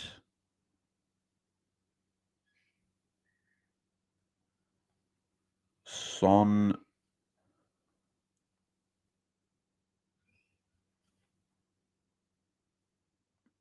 Haaland. I just don't know if Haaland's going to play. That's the only thing. Callum Wilson as well. Not against Arsenal. Couldn't put him captain against Arsenal. Julian Alvarez, I'm not sure if he'll start. It's interesting. What do we got here? Says my live ranking is 16,800, but I have these guys playing tomorrow: Dacos, Rosie, Setterfield, Marshall, Sheasel, Goulden, Zeeble, Butters. So that's fine. Yeah. So you got 1, 2, 3, 4, 5, 6, 7, 8. So you got 8. I've gone up 600 spots. So I'm probably around about what par-ish into the players was. I've got Dacos, Steele, Marshall, Rosie, Goulden, Sheasel, Zeeble. So at 7. What did I say you had? 7. You had 2, 4, 6, 8. You got an extra player than me. So yeah. So I've probably had an extra play compared to a lot of others. So and that's probably Whitfield playing. A lot of people have probably got a lot of people might have had like a Butters instead of like a Whitfield or something. So there's plenty of the round still to go. So we'll see how we all come out after.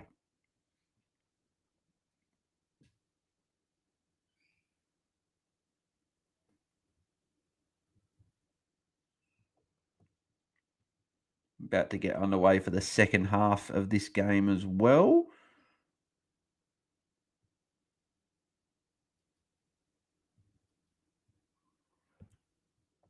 Just getting, if people wondering what I'm doing, just get my fantasy Premier League team sorted. Just really wondering who to captain in this week.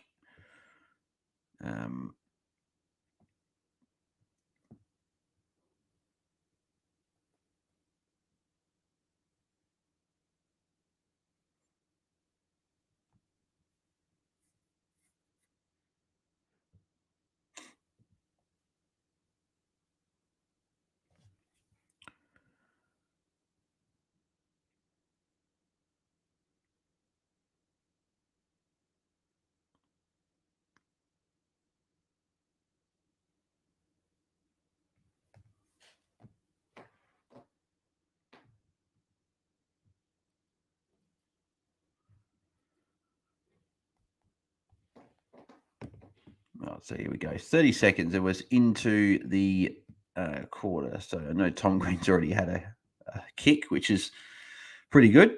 What do we got here? What will happen if West Coast only have 25 available after next week's Cully injury? If none came, game off injury, Corey Blackledge. If Cully will be out, I've got a looking at the vision. I've got a bad feeling that to me looked like that sort of classic ACL injury where your knee gets buckled in the ground, which is really unfortunate because he's a really good young player. So yeah, it sucks that he is probably going to be out for a bit. Whitfield play on from the square. Wait, no, is that Whitfield or coming? I think it's coming. Really coming? Go away, man. Unless you kick to Whitfield, I don't really care about you kicking in. No, he's gone long. That's annoying. Yeah, so it's going to be obviously disappointing for Cully. But yeah, if they need Chester, they might. But I think he might come back through the waffle for a game or two potentially first. But then again, we don't know. They might not have the luxury of doing that, so we'll have to see. Brendan McKay, I've all those minus Setterfield traded him for Walsh this week. Very, very happy with getting Walsh in. I know that he probably didn't put up a huge score last night, but 108 is still fine enough. Brisbane a tough matchup as well. Tom Green again getting another handball. Did turn it over though, but we're not too fussed about that, are we? We want points. Is that Bont? Yeah, Bont +6. So Bont moves to 84. Bont really, from this point, being on 84, with 18 and a half minutes to go in the third quarter, it's now 18:20. But with so much time to go, he should be hitting 110 at least. And but unfortunately, with Bont, we know for a fact that he can have a 30-point quarter and a half and then only get to a 105. So we've seen this. Brendan McKay, someone needs to stop the Bont. I know I don't want anyone to stop the Bont because I want to continue doing what he's doing. Because I've got him in. I think I've got him in every format. And Waitman kicks the goal, so back out to 19 points there for the Dogs. Averages get me to 2,300 for saves. Yeah, it's going to be. I think it's going to be another pretty good scoring week for a lot of coaches. So we have seen an uptick in scoring the last few weeks, which is good. Hopefully that continues. We like seeing all these big scores.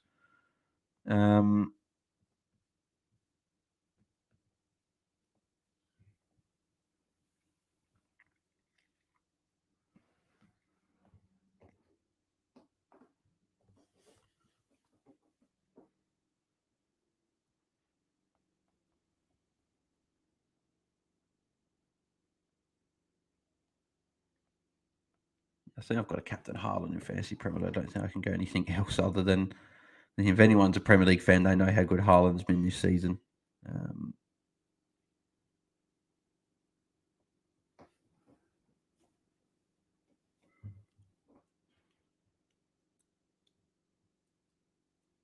Soccer at Tom Green.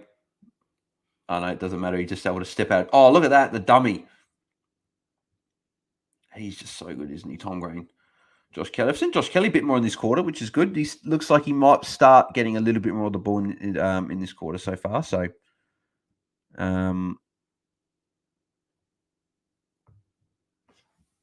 what do we got here? Brendan McKay. So the guy I'm playing has the Bont in English. He VC Dunkley as well. Brendan, I know exactly how you feel. I know exactly how that feels to play someone that has everything go right for them in the week, because that's generally me every week in the leagues I care about. Unfortunately that's the way it goes. I do feel sorry for you. And I'm not just saying this. I do know exactly the pain you're going through right now. Looking at the other guy's team and thinking, why has he got to have every good player that I don't have? And English again, +6, just in the middle of the ground. He gets so many +6s involved in chains. It's ridiculous. Like, the way he's going, if he does this for like another couple of years, he's going to be someone that people are talking about as a potential snout candidate. The way that he's able to get involved in around the ground, it's really, really impressive. Still 16 minutes to go, and he's on 82 already. And yet in the other game, we've got friggin' Darcy not doing very well. Corey Blackledge. Crazy to think Bonampelli's only in 14.5% of teams and no one has traded him in.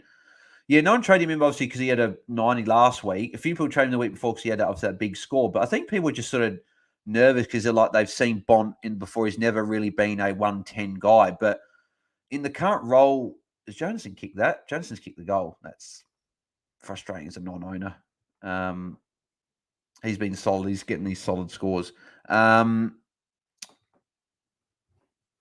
what was I saying? Yeah, with Bond. Yeah, people have never seen him as a 110, but the role he's playing, I think he will be potentially around that mark. He could be 105 to 110, which is why I have been underwhelmed with his first 4 weeks when he didn't go over 110. But I was never sitting there thinking he's going to be a trade out. I was thinking, well, maybe at the buys, if I need to, I can trade him out. But I was never thinking of trading him out. But he's been great. Like, I know that he's hasn't had a lot of singles, but one poor quarter in each of those games, if that's a better quarter, he scores 110 in essentially every game he's played. So he's just been really, really solid. Why is there a killer whale sign that one of the Giants coaching staff have got? That's very odd. Hopefully Whitfield can start getting involved. It's been 4 minutes, hasn't really got much of the ball. English again getting involved with the handball there. So Tom Green helping out, or him and Bond. I was hoping none of it would have been a free kick. Time to upgrade Pedder or Chandler. Yeah, potentially time for those two could be to go next week. Crows have got a difficult-ish run coming up. But considering that Pedder still scored a 45 against Geelong in Geelong, and I think that was his worst score for the year, that 45. So the fact that he can still hit your 45 or more in any given week is quite handy. So could keep him. Chandler is obviously more expensive. If you can get Chandler up to someone decent, it could be a good week to trade him out. Oh, good. Thank you, Bailey. Who's got in the way of English from taking the mark. Darcy already up to 45. Good. We want, well, maybe not everyone, but I want that. I definitely want him to start putting some points on the board because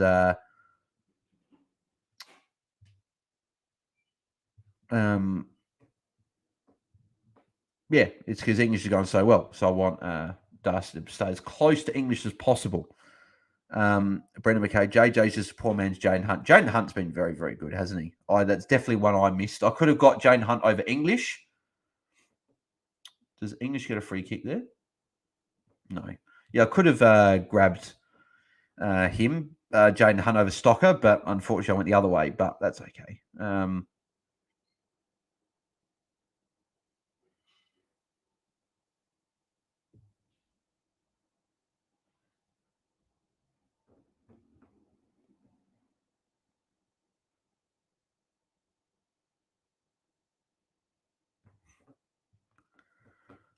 All right. I think it's actually I'm just having a look at Whitfield on the bench. Yeah, Whitfield's on the bench. That's why I haven't seen him. The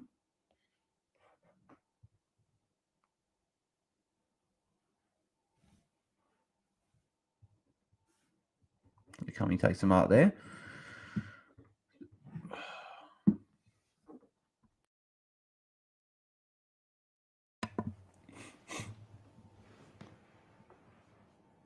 So we've hit a bit of a lull. There's not many, funny enough, fantasy relevant players scoring enough in the last couple of minutes, which has been different tonight. It's pretty much every minute of the game we've seen one of our players scoring really well. Callahan could smother there on Bailey Smith.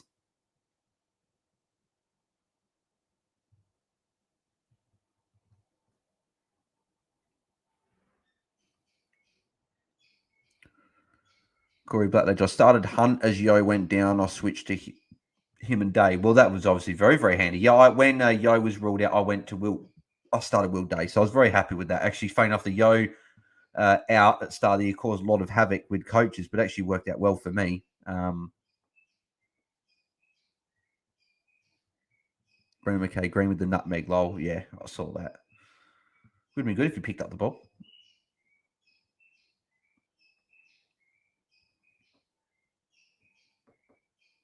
Good to set mark there by Callum Brown.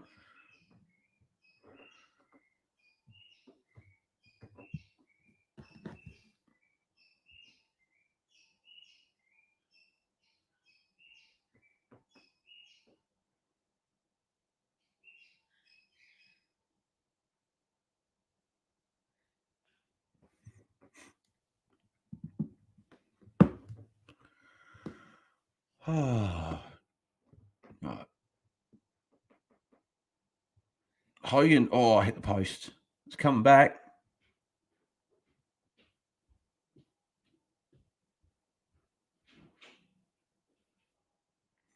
Come on, Giants. Get bloody Whitfield on the ground. That'd be handy.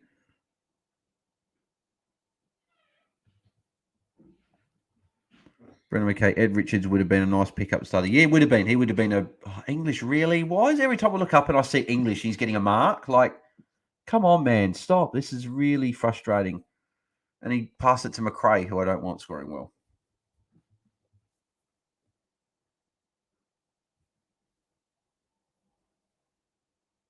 Is Bont the next one there? Is that Bont there? No, it's Keith, I think. I just saw a 4 and a taller guy. I thought it was Bont. I was hoping it was Bont. Ooh, tough tackle there. Tony Bedford. So you just want to say keep up the awesome effort and content, Bales. Appreciate it, Sage. Thank you very much. Appreciate all the kind words there. Oh crap! Hang on. Give me 2 seconds. My computer's about to set low battery, so I'll just plug it in. Give me 2 seconds. Hang on.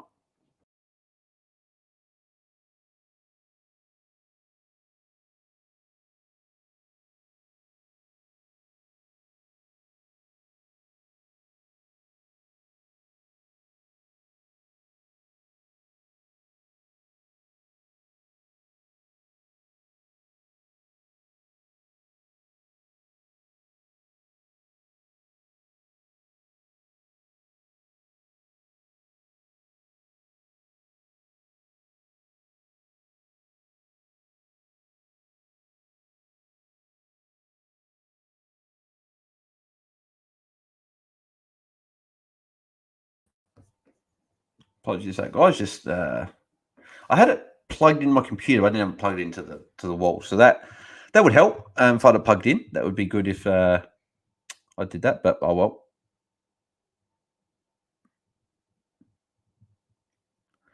So yeah, so we obviously who was it before that said about Bont outscoring Tom Green, because Bont's now on 97. So who, if I can find who did that, someone said Bont to outscore Green. At the moment, they're on track.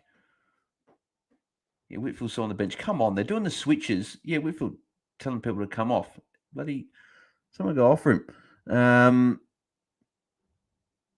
Yeah, DJ Brack. Yeah, Bont to outscore Green. There you go. So DJ Brack is the guy that said that before. So you're looking good for that. But then Tom Green just went to 94. So they're very, very close, very even at the moment, those two.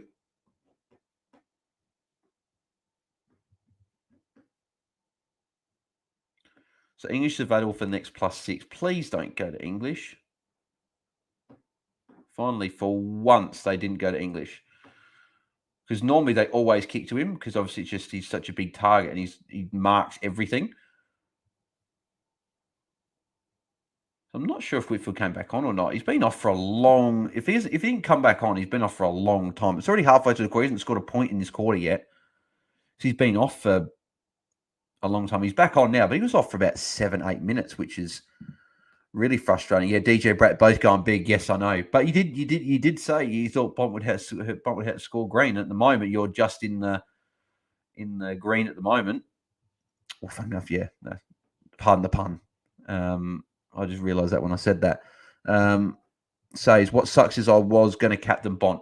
I wouldn't have captained Bont. I just heard the rumours about potential tags and whatever, so that sort of put me off of him a little bit. But yeah, so score update halfway through the quarter. You got what? Bontempelli top scoring with 97, Tom Green 94, and English is 96. So English is sort of in that mix for top scorers on the ground. We knew English was going to have a good game. So as a non-owner, it's been painful to watch. Then you've got Bailey Smith 71. Bailey Smith had a pretty nice game. Treloar and Asher on 70. Whitfield 69. Whitfield hadn't scored in this quarter, which is disappointing. I was hoping he'd continue to kick on and put a good score, because being my unique, he needs to put a good score on, hopefully. Flynn 68. Ed Richards 67. McRae 62. Hogan 63. Kelly 60. Perryman 57. Cornelio 52. There's Whitfield. And there's his first points for the quarter. And they're going to handball to English. Stop handballing to English. Stop giving it to him. He's good, but he can start doing this when I bring him in. Not now. Not when I've got Darcy and he's not scoring as good. Johannesson 60. Seeking 52 already. Isaac Cumming 36 if you've got him. Finn Callahan 29. That's obviously a really poor score at the moment. Arthur Jones 33. Angwin only on 12. Yeah, Angwin potentially. This was the worry that people had, is if he had a poor game, he was potentially one of those guys that is at risk of being dropped. And especially with a guy like Josh Fahey playing on a wing in the VFL, that could be something to have to keep in mind. Says really Brayshaw 110. I'm actually just about to check those scores. 110. Wow. I looked at Brayshaw this week. I know that Mitch from Ball Boys brought Brayshaw in this week, so he'll be really, really happy. 115 Brayshaw's on now. So I reckon he just kicked it. I know Brayshaw's lining up for another set shot. Of course he is. 24 touches, 7 marks, 6 tackles. Unfortunately, a lot of people don't have Brayshaw. DJ Brett, Dogs a better side. I've them as making finals this year. Yeah, I've got Dogs making finals. Well, I had Dogs in my top 4 beginning of the year, so I was actually quite bullish on them. Brendan McKay, going to have to get English. Just have to have him now. Yeah, I know. He's just too good at this point. He's on the bench now, which is good. So it might be a few minutes of non-English points. But yeah, he's good.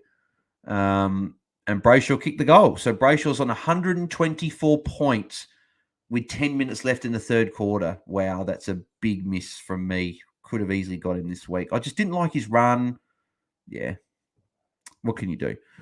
O'Meara 73, Jackson 71, Ryan 67, Nash 65, Warple 65, Young 64, Darcy 62.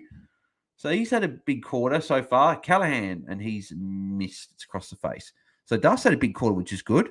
Dylan Moore 56, Sisley 53, Will Day 52. He's had a couple of tackles, which is nice. Hasn't had a lot of touches in the quarter, though.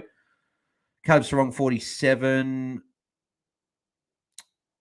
Shows Mitchell 35, Weddle 24, Fergus Green 6. 4 handballs for Fergus Green. That's really quiet, isn't it? But yeah, it's good by Darcy, though. He's just come on the bench for a rest, so obviously that's not great that he's just come to the bench, but he's had a 30-point quarter, 3 disposals, 1 mark, 2 tackles, 12 hitouts. That's exactly what we wanted. And Reeves and Meek have only had 4 hitouts combined between the two, so yeah, so hopefully Darcy gets a solid score. Brayshaw going big, though. So Mitch and Ball Boys will be very, very happy. Hopefully Steele goes big tomorrow, and then it doesn't make it as painful. Brendan McKay, Sarong 42, spewing. Yeah, I know it's not a great score. Obviously, with his counterpart 80 points better than him at the moment.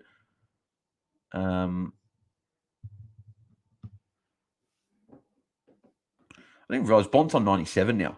So Bont is almost hit the ton, and there's still a quarter and 7.5 minutes to go, which is great. So, my computer charger just hit my leg. Hogan hit the post. Says Warney was going to get Brayshaw, but switched to Fiorini last minute. Oh, really? I might have missed that. That might have been in his video. Damn it, that you'd be spewing with that. I know Fiorini did well, but obviously you could have had a guy go 124. I didn't expect Brayshaw to go that. I know that he came out and said that his knee's all good now, so he's probably not going to get much cheaper. I didn't expect him to actually come out and get a 124 against Hawthorn. I actually thought he was going to get the tag, and Whitfield got a tackle, and he's getting a handball here, so that's probably a 6-point play there, I think. Callahan got a handball just.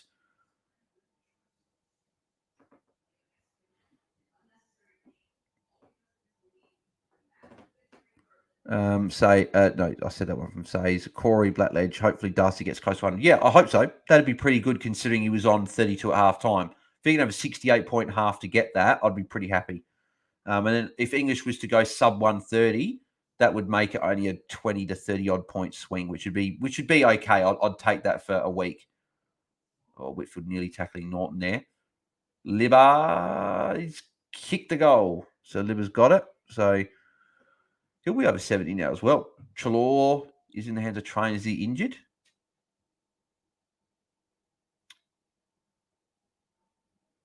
I don't know if is he coming off or...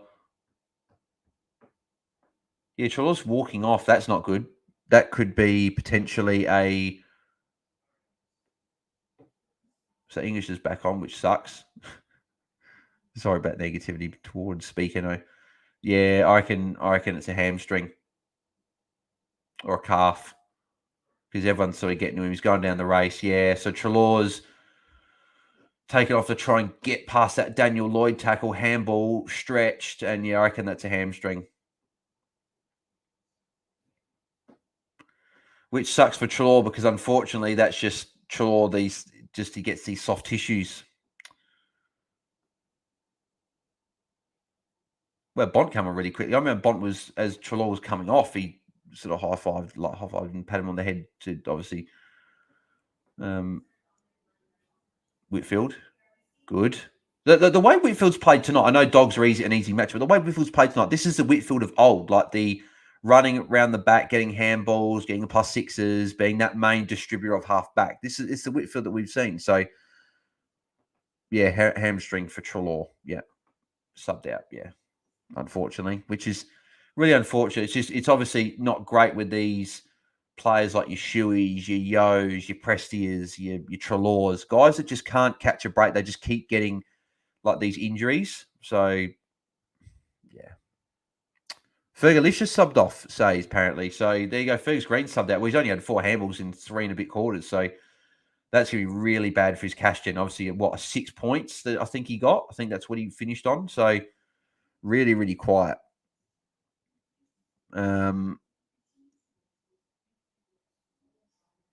Haynes, good mark. Oh, no, he dropped. They said he dropped. I thought, yeah, I would have paid that. Yeah, it came out as he hit the ground. And Whitfield is available for a potential. Oh, it's a 50.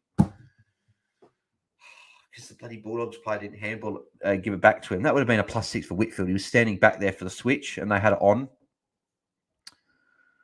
Unfortunately, Josh says, "G'day, big dog. Can't watch games at the moment as the missus is in love with this coronation. Is it starting to look like I shouldn't own both Brayshaw and Sarong?" I'm not watching that game. But unfortunately, you can't watch the footy, Josh. There, but I think that I'd be holding Sarong for a week, another couple. Apparently, he's getting tagged, so that's the other. Oh wow, Bailey-Dale, I know he's inside the square. He just could have run it out. He just deliberately handballed it through the points. There you go. But yeah, Josh, I don't think it's not panic stage. He's getting tagged, but it is something that we may have to think about. Like if you're a Sarong owner, you have to think about that moving forward. It may be something that a move you might make. But yeah. DJ Brack, if your premium's going to fall in price and you jump to someone you think on the way up, I think it could be a good move. Yeah, potentially. It's a move. You could be aggressive, and if you think Sarong is going to be really affected by it, you could move a week early and get that and get the jump potentially on the people that have got Sarong if he puts out another poor one. But I wouldn't be trading him if you've got other issues, I think. Brendan McKay says, unless that Primo then goes big later on. Yeah, that's the thing as well. Like if your Primo goes big, then I know. DJ Bratt round 2, I trade Neil to Oliver. That looks like a great trade. Neil was, if you look at it, Neil has been the definition of a yo-yo. He's gone like ton 70, ton 70, ton 67. Like he's literally gone for the last, I think, 6 weeks up and down each week, which has been frustrating. So at least you got a guy, Oliver, captain every week. Has been obviously fantastic. Fife is now on, so don't know who subbed out for him. Yeah, Trelaw looks really despondent there and pretty upset, which obviously with just continual soft tissues like that, you would be English with a free kick and kicking in. Of course, he is. So Josh Tracy got subbed out. If people wanted to know that, that's why Fife is subbed in. Sarong just kicked it behind. So 5 minutes to go in that quarter. Brayshaw 132 points. Yeah, 27 disposals, 8 marks, 6 tackles, 2 goals. Is that Whitfield? Or was that Haynes? Jackson 88, O'Meara 82, Nash 76, Young 73, Warple 68, Ryan 67, Darcy 63. So Darcy only had the 1 point since we last checked. Whitfield, that's definitely Whitfield for a +6 there. So he moves to 85. That's not a great kick. Dylan Moore 61, Sicily 57, Sarong 54. Still got 5 minutes to go if he can try and put some points on the board there. Shows Mitchell 43, Weddle 26, and then Fergus Green subbed out on 6, where that's really, really quiet.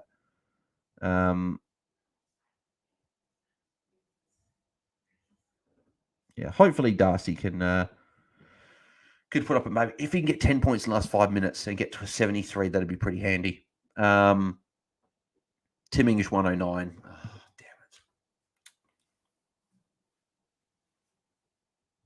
He's only 8 points away from Taranto's score. And a lot of people went English captain tonight just because the matchup to take on 117. It's funny, the sicko in me always says that people that take on a 117 for captain almost want their captain to go sub 117 to show that you shouldn't take it on. But then tonight, English going well, people are going to say, oh, it was a good decision. Which in essence it was because you're getting more points. But I still wouldn't have taken the English captain if you had Taranto VC. Bont there. Beautiful kick on the right foot to hit Norton. Libba. Probably be a point, or Iden. Oh, no, it might be. No, Iden got there just in time. Whitfield will take the kick in. Whitfield, play on, mate. Cadman's been subbed out for Peatling. Whitfield, play on out of the square. Thank you very much. I just don't get why some players don't play on out of the square. You get a free disposal, and as long as you play on quickly and get out of the square, you still probably hit the target you wanted to. So please don't. No, not Tim English again, man. Stop. This is really, really bad to watch. I don't like watching. I don't like people probably thinking here I'm too negative towards English and that. And I don't want to be sitting here wanting a player not to score. But when I don't own some there on 115 and then Brayshaw's in the other game going nuts, it's not great. Especially that, I could have potentially even held McGrath and gone Darcy to English this week, or even gone a Brayshaw over Steele this week. So, Brendan McCall, I think Bond is playing on Green, and that's why Green slowed down. Potentially, that could be exactly why that's happened. It's just unfortunate that the one week I didn't want him to do English to do well. He's coming up against Flynn, who's a really soft matchup for rucks to score against. And it's just because he's just so good. He's really good. I've definitely not taken that away. He just knows how to get the ball. He knows how to get into space and get involved in the play and rack up points. 116 he's moved to now with that mark. That's not him again, is that? No.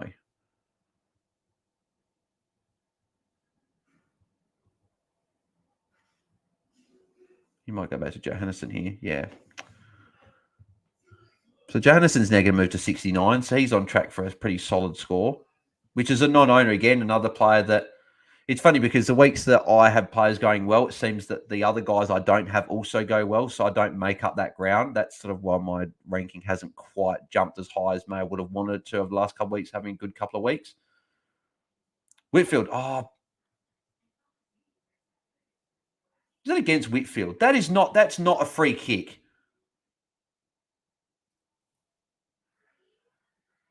It's gone to Whitfield. Okay, I'll take that. I thought that was against Whitfield. I was going to say that can't be against Whitfield. He tried to go for the ball and he got stopped. And that will be 3/4 time there. As a non-English owner, it's probably a good thing it came. The quicker the game finishes as a non-English owner, then the better. But obviously I've got Green, Whitfield, Bont, who I want to be scoring well. Imagine not having Bont and English, says Brendan. Yeah, I know.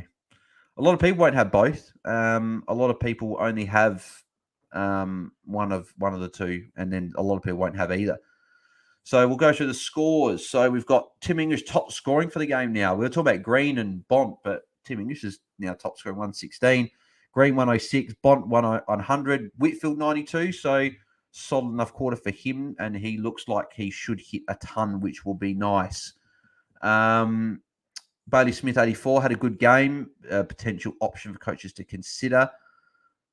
Caleb Daniel, 80. Libba, 79. Richard, 78. Trelaw, 76. McRae, 70. Johannesson, 69. Dale, 57 there. Then for the Giants, Haynes, 71. Kelly, 69. Perryman, 66. Canelio, 60. Kelly's been a bit quiet tonight. Kelly's been a little bit quieter as well. Callahan to 40. So at least he sort of rescued it to an extent a little bit. If he can still hit a 65, 70, that's still, you'd be okay with that. Isaac Cumming, 36. So, yeah, really Whitfield has just taken back the reins of that as that main guy back there. Angwin, 19. That's, really quiet. Then Arthur Jones, 35 after having that 26-point opening quarter has been pretty quiet since. So, yeah, most of the players there for people are doing pretty well. If Brayshaw and English weren't doing as well as what they were, it would be a solid night. Oh, my God. Brayshaw's on 140. 140 points, and it's not even three-quarter time yet.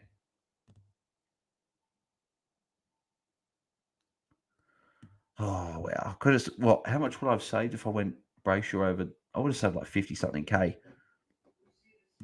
Brayshaw, 140. Oh, you go, free kick away, 137. Yeah, wow. 137 still. Warple, 70. On track for an okay score. Sissy, 60. Will Day, 54. Will Day's been quiet. That's a little bit disappointing. He's only on 54. But it doesn't look like Hawthorn have got much of the ball. It looks like I think Freo are a bad matchup for these lower teams because they're just going to dominate possession. So like Luke Ryan, 85, Young, 82, Sean Darcy, 67. So Darcy's starting to get going a little bit more, which is good. So he's now only about 40. It's funny, he's still 40 points away from English. He's had a good quarter. It's just he didn't gain any ground on English because English had a good quarter there as well. Sarong, 61. So he's starting to get a little bit more involved, which is good. Shanes Mitchell, 46. It's not too bad. And they're pretty much the main ones there. So, yeah, I think, Darcy up to 70. Darcy's he's coming. Keep going, Sean. How long's left, actually? Let's have a look. Oh, there you go. So it is actually quarter time in that game there. So considering Darcy's up to 70, Darcy had a 38-point quarter, 4 touches, 1 mark, 2 tackles, 18 hitouts. It's pretty good. I'm pretty happy with that. Brayshaw had a 49-point quarter. Jackson had a 48-point quarter. So, yeah, Brayshaw's had a 41-point quarter, a 47-point quarter, and a 49-point quarter.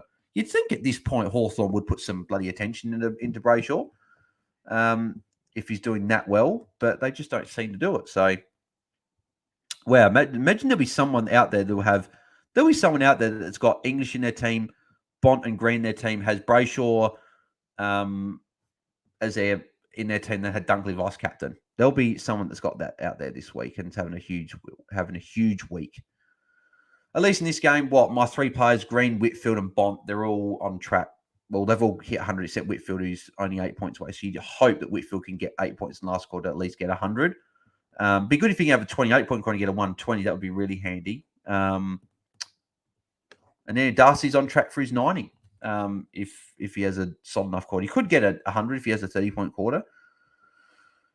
Brendan, you've got neither of Bont or English. Bont's been frustrating for the year, so it's English is the one that's killing us. I don't have English either, so it's really sucks having to watch. Corey, you've got Bont and not English, So be good if we had both. Brendan McKay, Darcy will get to 100, I think. Hopefully, if he does, and English has a quiet quarter and gets to sub 140, then... but then again, if English goes 140, which it looks like, 24-point quarter is not very hard, then... I just saw DJ, but I dropped 5K. So people are going to be dropping spots now. I've dropped 600 spots because of Brayshaw and English, because English is owned by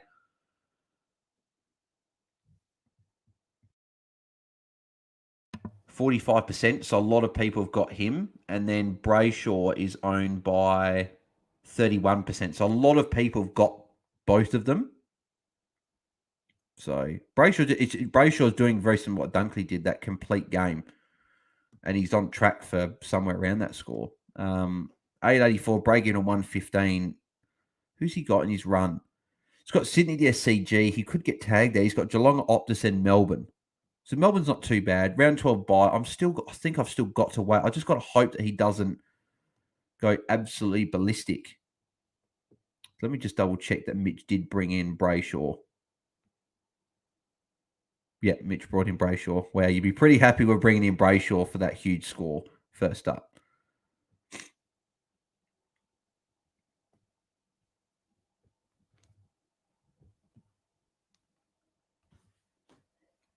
Imagine if you had a midfield of, if you had Dunkley in your midfield, Taranto in your midfield, Tom Green in your midfield, Bont in your midfield, Brayshaw in your midfield, and you had one of them as your VC or captain, or whatever you took it. That would be, you'd be on track for a huge score. Then English in your ruck.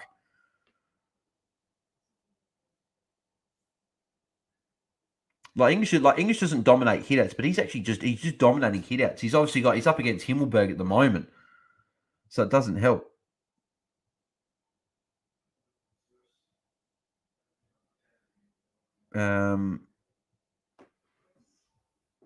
Footy Talks. Join Coast Club stream. It's way better. Trust.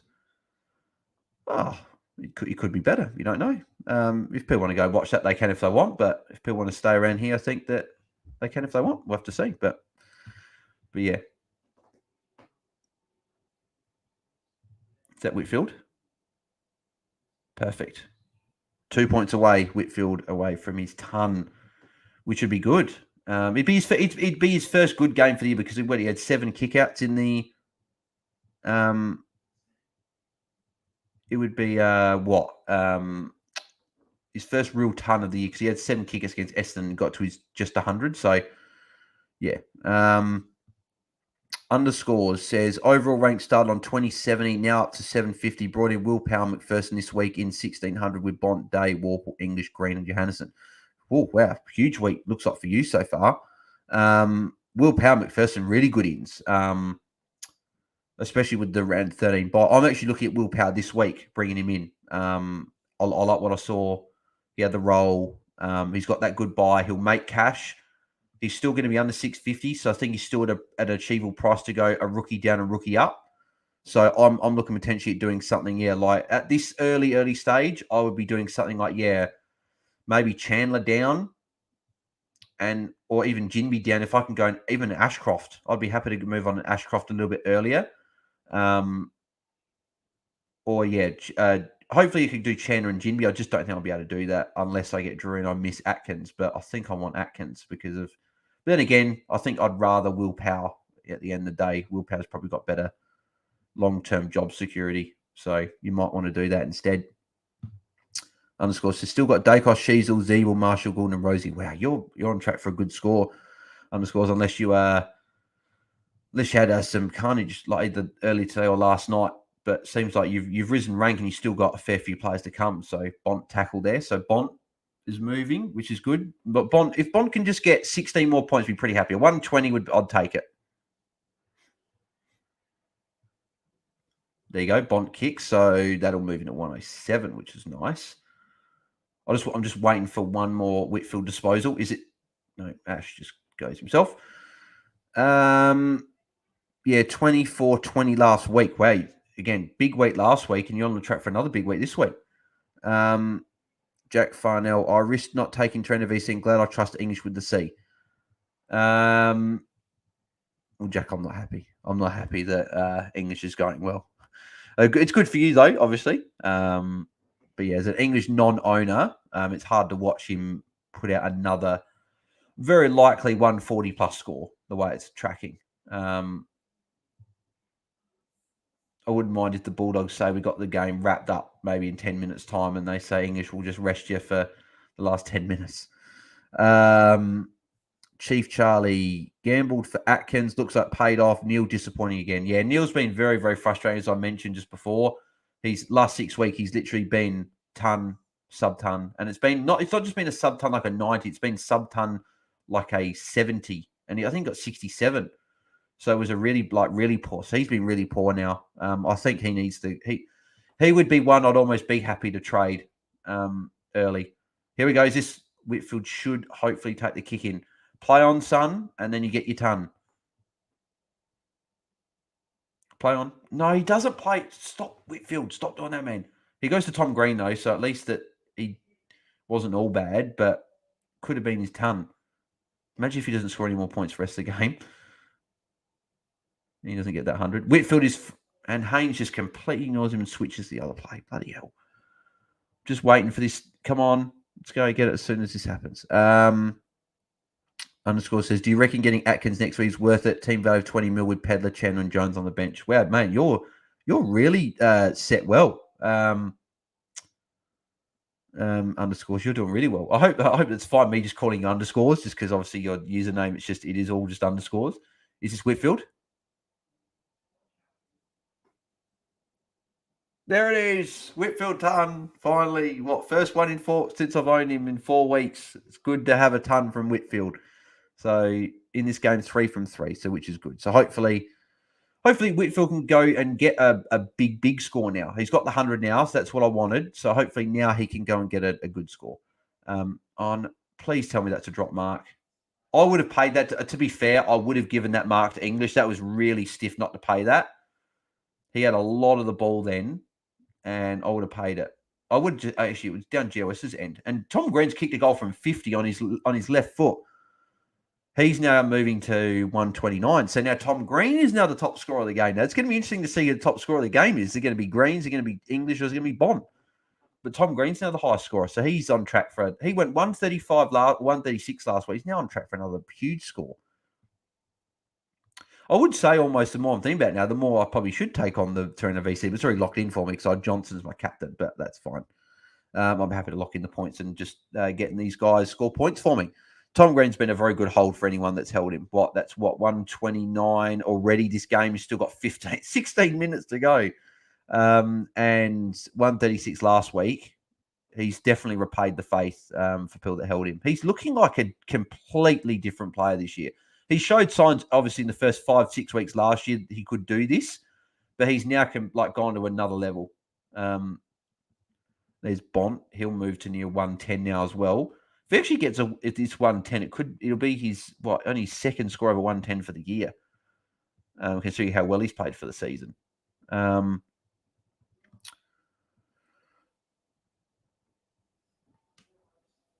yeah, sorry, underscores completely missed. You completely didn't say Tom. He's done it again. Tom Green's done it again. What is going on? He kicked another goal. Giants just kicked 2 quick goals in the space of about 30 seconds. And Tom Green's got both. He's on 138. This is ridiculous. He's going nuts. We're going to have another probably 2,400 plus week for coaches because people are going to have Brayshaw, people are going to have English, people are going to have Taranto, Bonampelli. Like, there are going to be so many coaches out there that have got these premiums that are going 120s this week. I didn't know if we were going to have such high scoring if it was an anomaly, but is this potentially going to be a sign of things to come? Are these players going to start scoring a lot more? Very interesting. But yeah, sorry, underscores. You said that, yes, Atkins is definitely a good idea to get next week because he'll make cash and he looked good today. So I think he'll stay in the team for a few weeks. So yeah, I think it's a good idea. Brendan McKay, English definitely needs a bit of management. Yes, as a non-owner, he definitely needs to be rested.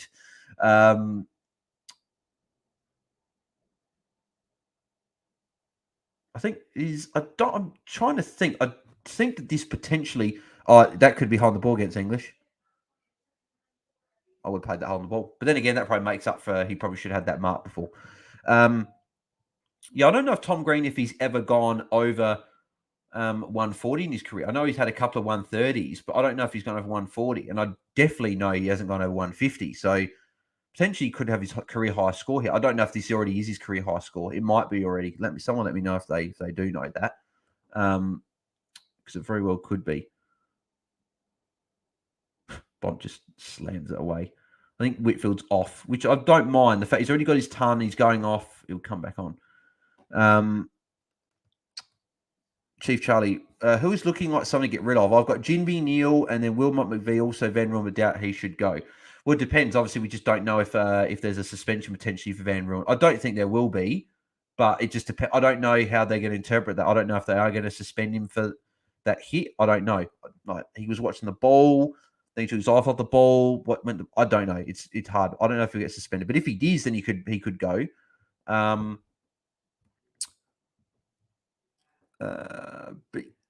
Neil, you probably keep for now. It's frustrating. You probably have to keep him. Wilmot can go. McVie, I think, can also go. So yeah, maybe some of those guys. You've got 413k to spend as well, Chief Charlie, as you say there. So yeah, they don't. Some of the you can probably do a couple of rookies. You probably do maybe next week a rookie to Atkins, and then you might be able to go. So maybe felt like a Jinby, maybe up to a premium. That might be what you do. Says, you want to know how bad my team is. 3 green dots on my bench. Wilmot and Ellis on field. Trading Day instead of Mills, Brayshaw, Green, who were options I was looking at. Yeah, that's unfortunate. An unfortunate week, Says. Hopefully it can turn around for you, mate. And hopefully, I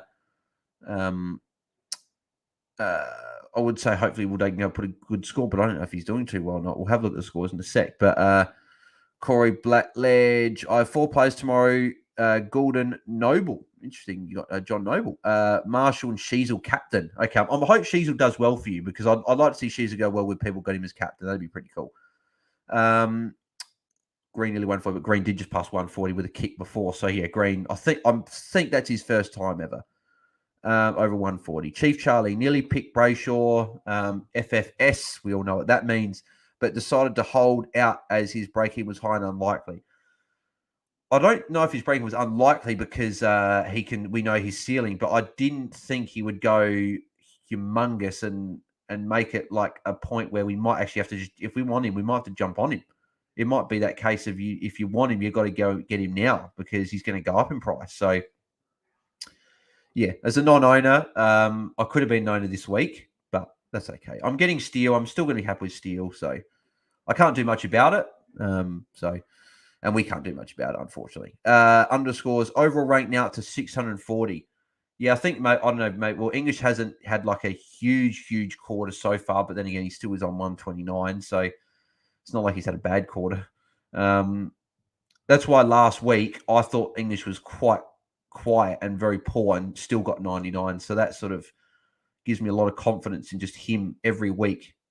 Tom Green, getting another handball. Tom Green, 145. I think he'll be on 147 now, Tom Green. He's going to be on, hang on, 149 potentially.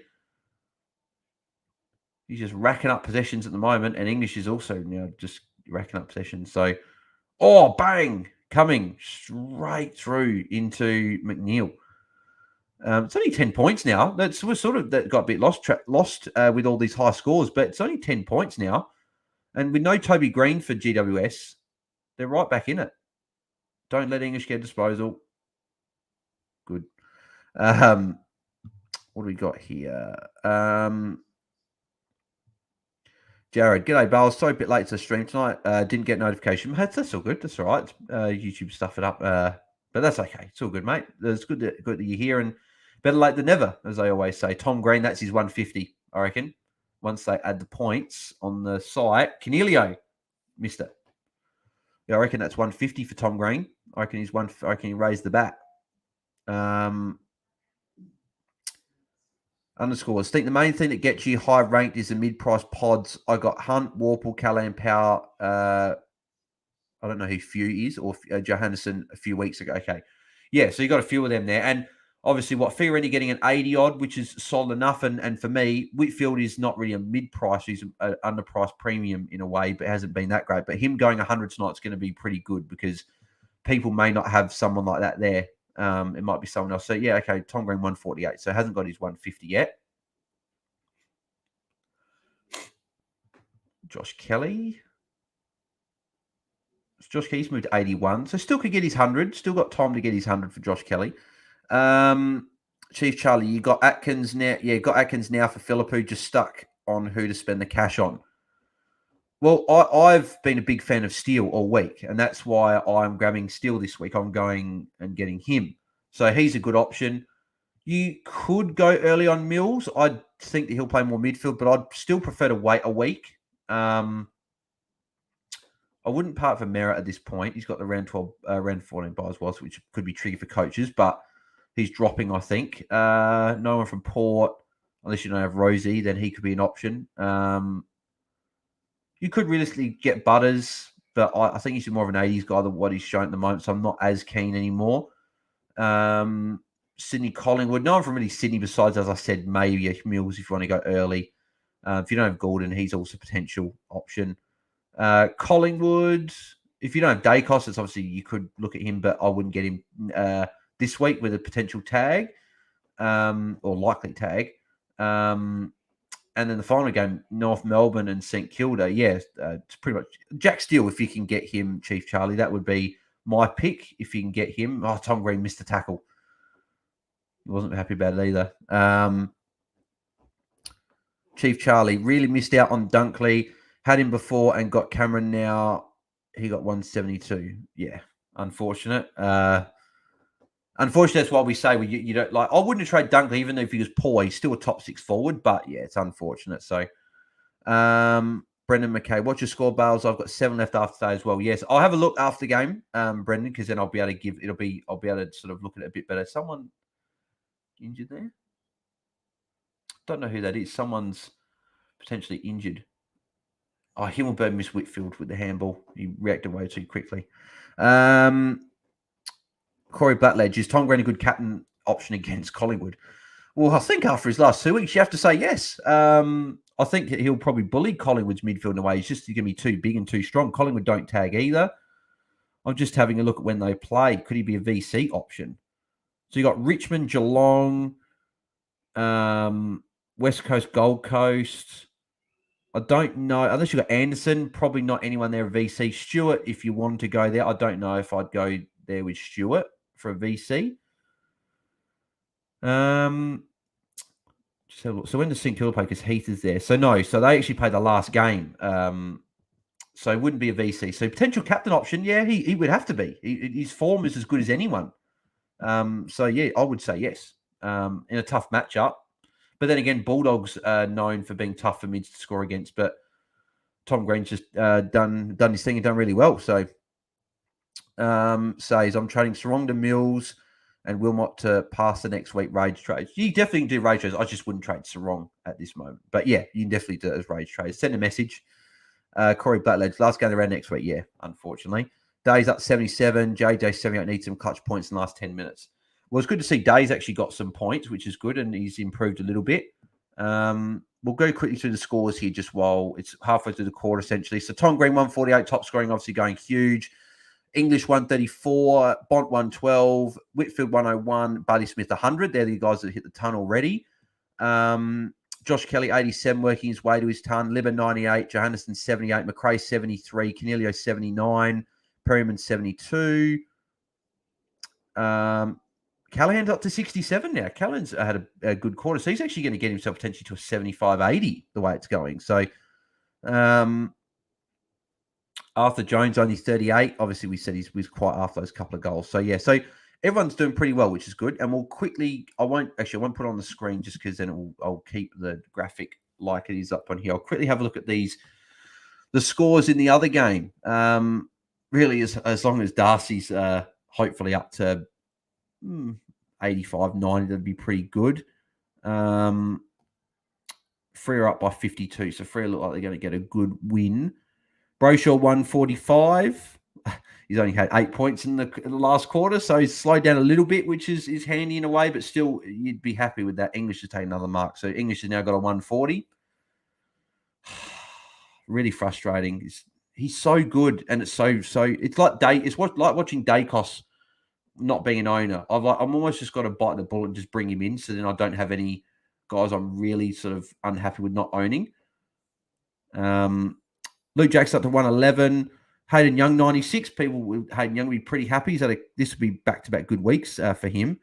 Luke Ryan 95. Nash 91. Sarong's up to 83. So still got 8.5 minutes. He can still get his 100 from here. Maybe they've switched the tag over to Brayshaw for last quarter. I don't know why you do that when the game's over, but maybe there you go.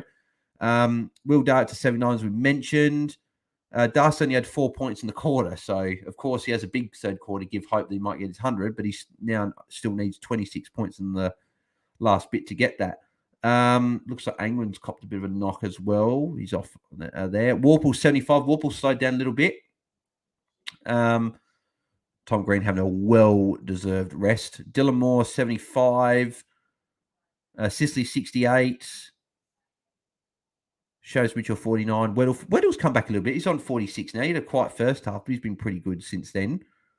So now Brayshaw to 148 as well. So Darcy, 4 hit-outs for the quarter for Darcy. No disposals. Has he come off yet? I hope so. If he's come off yet means he probably won't. Yeah, he's come off already, so he probably won't. He'll be on probably for the rest of the game, which is good. Bond, good mark. So I don't know if that's adjusted on the screen for this one here, but I think Bond's now 120. Well, he's over 120, which is good. That's what I was considering. I was a bbit concerned with him this week with potential tag. For him to get a 120, I'm pretty happy with that, especially that he's a bit of a pod. So at least the guys I don't, because the thing is as well, the thing I've probably got to remember is not everyone can have Tom Green, Tim English, Bonampelli, Andrew Brayshaw, Josh Dunkley, Tim. Like they can't have every player because we don't have all premiums. So, Josh Kelly's up to 105. So Josh Kelly's gone bananas the last 4 or 5 minutes. He's got 30 points in the last 10 minutes. It's ridiculous. You're pretty happy with that. He's over Whitfield now. That's Whitfield around the stoppage as well, just out the back there.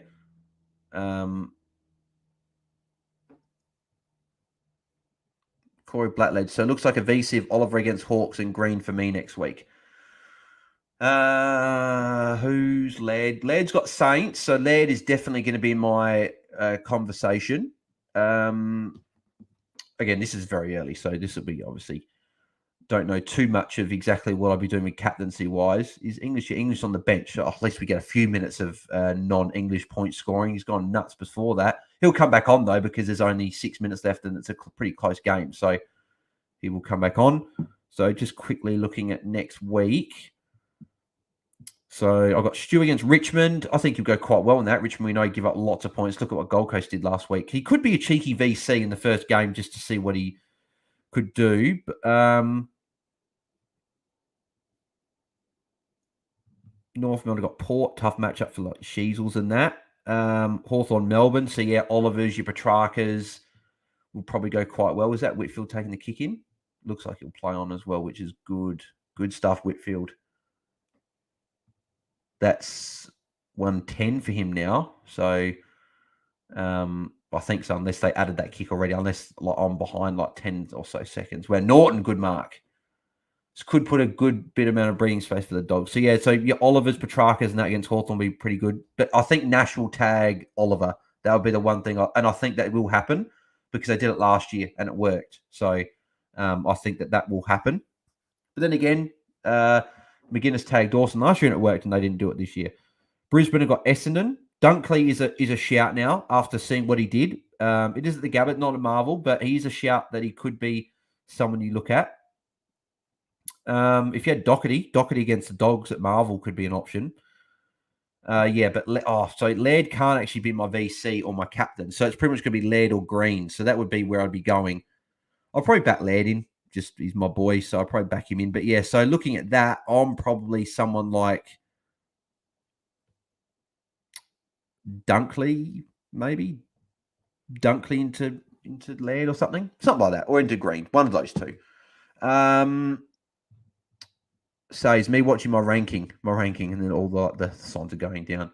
That's what we says. Don't worry, mate. You've probably got more people than more players than what people got tomorrow. And if it is a bad week for you, which obviously you said before, you haven't had a great week. Your good week will come. Could be next week. You could have a huge. You could come first overall for the week next week, and then you could jump right back up. So, just I know I got to remind myself of that as well. I do get like that. If I have a bad week, I get really salty, and really disappointed. But hopefully you have a good week next week. Tom Green, that's his 150. If you got a handball, if they count it, well, that's the 150 because you just got a tackle. So 154, I think, for Tom Green now. Wow, he's just so good. Yeah, there you go, 154.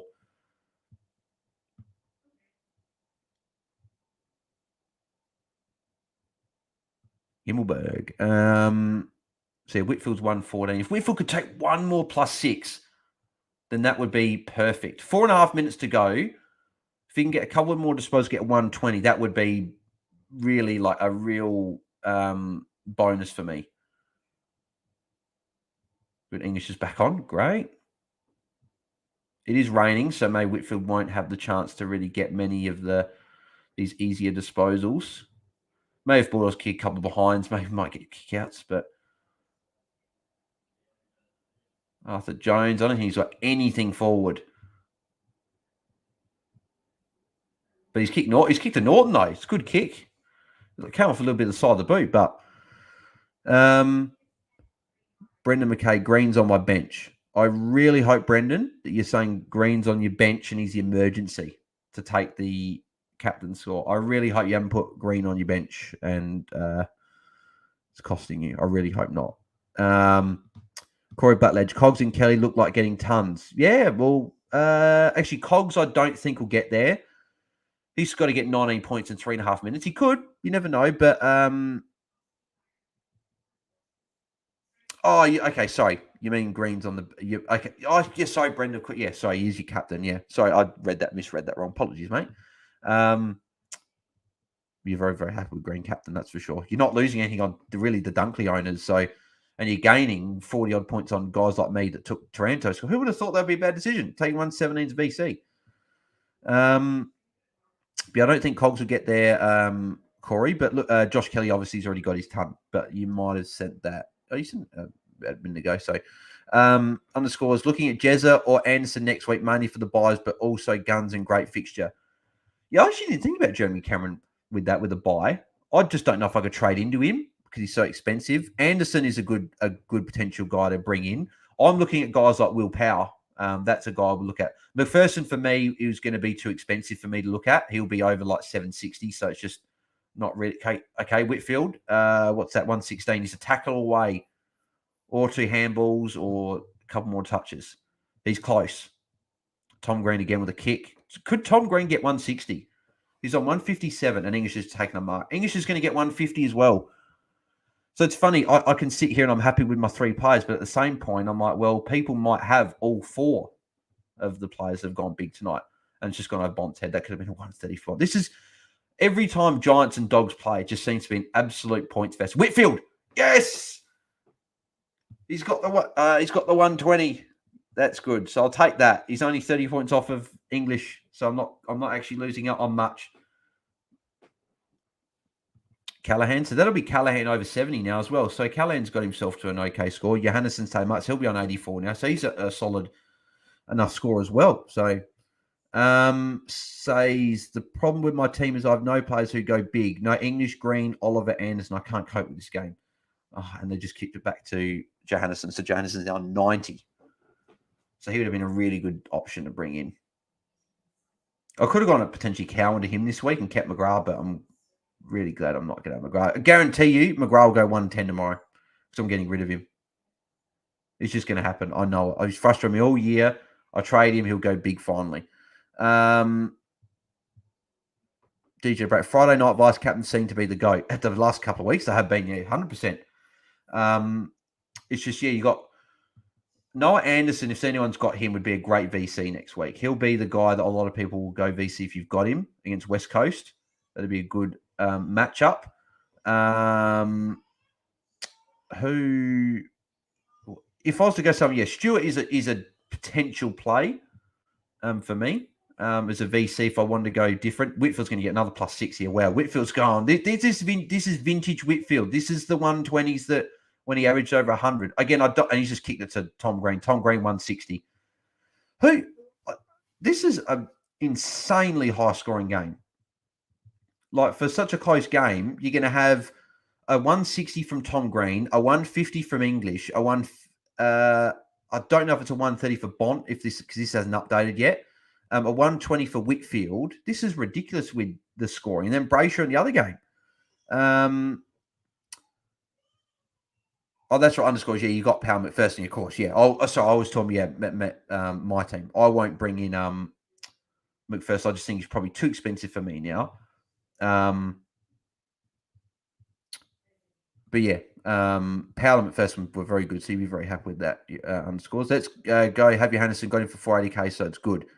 Yeah, well, he's on 90 now. It hasn't updated on the screen here, but I know he got the 2+6, so he's on 90. So good score for him. Good score for owners.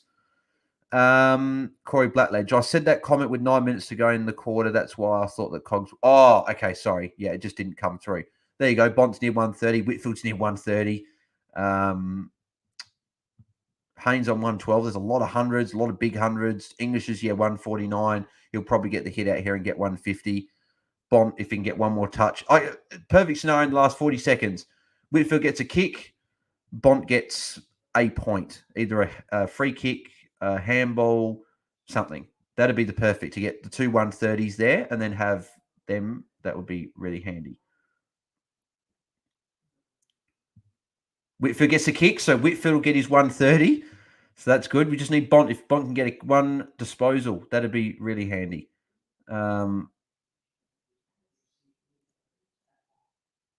Is Whitfield potentially around the place again? If it goes out, we could be on. Tom Green tackle. That'll move into one. Is someone going to? Is Tom Green potentially going to get that beat the 172 from Dunkley? So Cumming just bangs up the line. Please don't go to. Oh, he's gone to McRae. So McRae he'll have the last touch again. So Bont won't get that touch, but it will be. Oh wow, that's huge scores. Wow, this has been one hell of a watch along for some of these scores. So, says, what prize do you get if you come first round? I'm not actually sure what you get for the prize.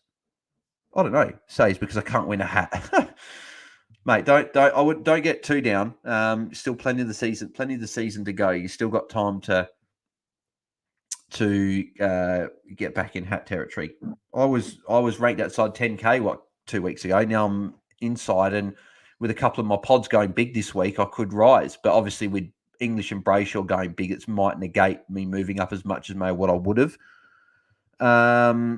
Underscores, now up to 1,800, got 7 tomorrow, and they all average 100. Yeah, well, hopefully, mate, they go well for you, and you look like you're going to be real on the rise this week. Dave Martin, I think they got rid of the round prizes. I'm not sure. I don't know exactly what the round prize is. I don't know why this website's not. It does this sometimes at the end of the game where it doesn't update. Says I'm probably going to drop below Calvin this week. When that happens, it's bad. Oh mate, it's a bit not good for Calvin there. Giving Calvin a bit of flack. Actually, I just want to double check something. So we haven't had any subscribers tonight, but that is okay. We hit 1,000, so I'm just really happy that we hit that anyway. I'm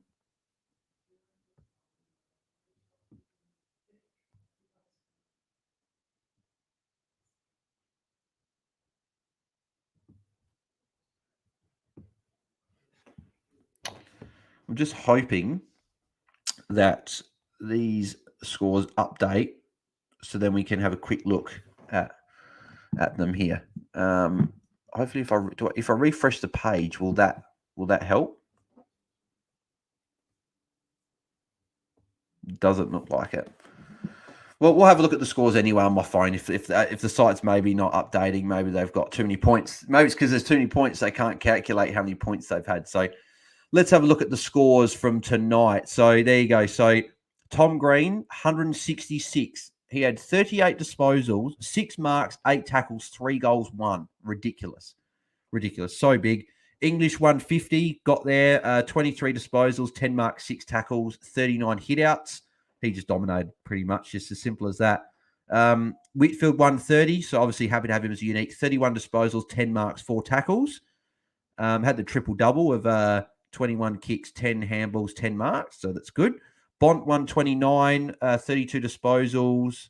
He was really good. Haynes 112, Josh Kelly 109, Bailey Smith 105, Ash 102, Libba 102, Hogan 101. Johannesson got 92 in the end as well. He was good. Caleb Daniel 90, McRae 90, Canelio 81, Perryman 78. So for me, that probably means Perryman's not really option I want to look at. Callahan got his 70, so you'd be okay with that. Arthur Jones 49. So that's not too bad. He's still a potential option. England got injured, so that's not great. He might have to look at that and see if he's out or not.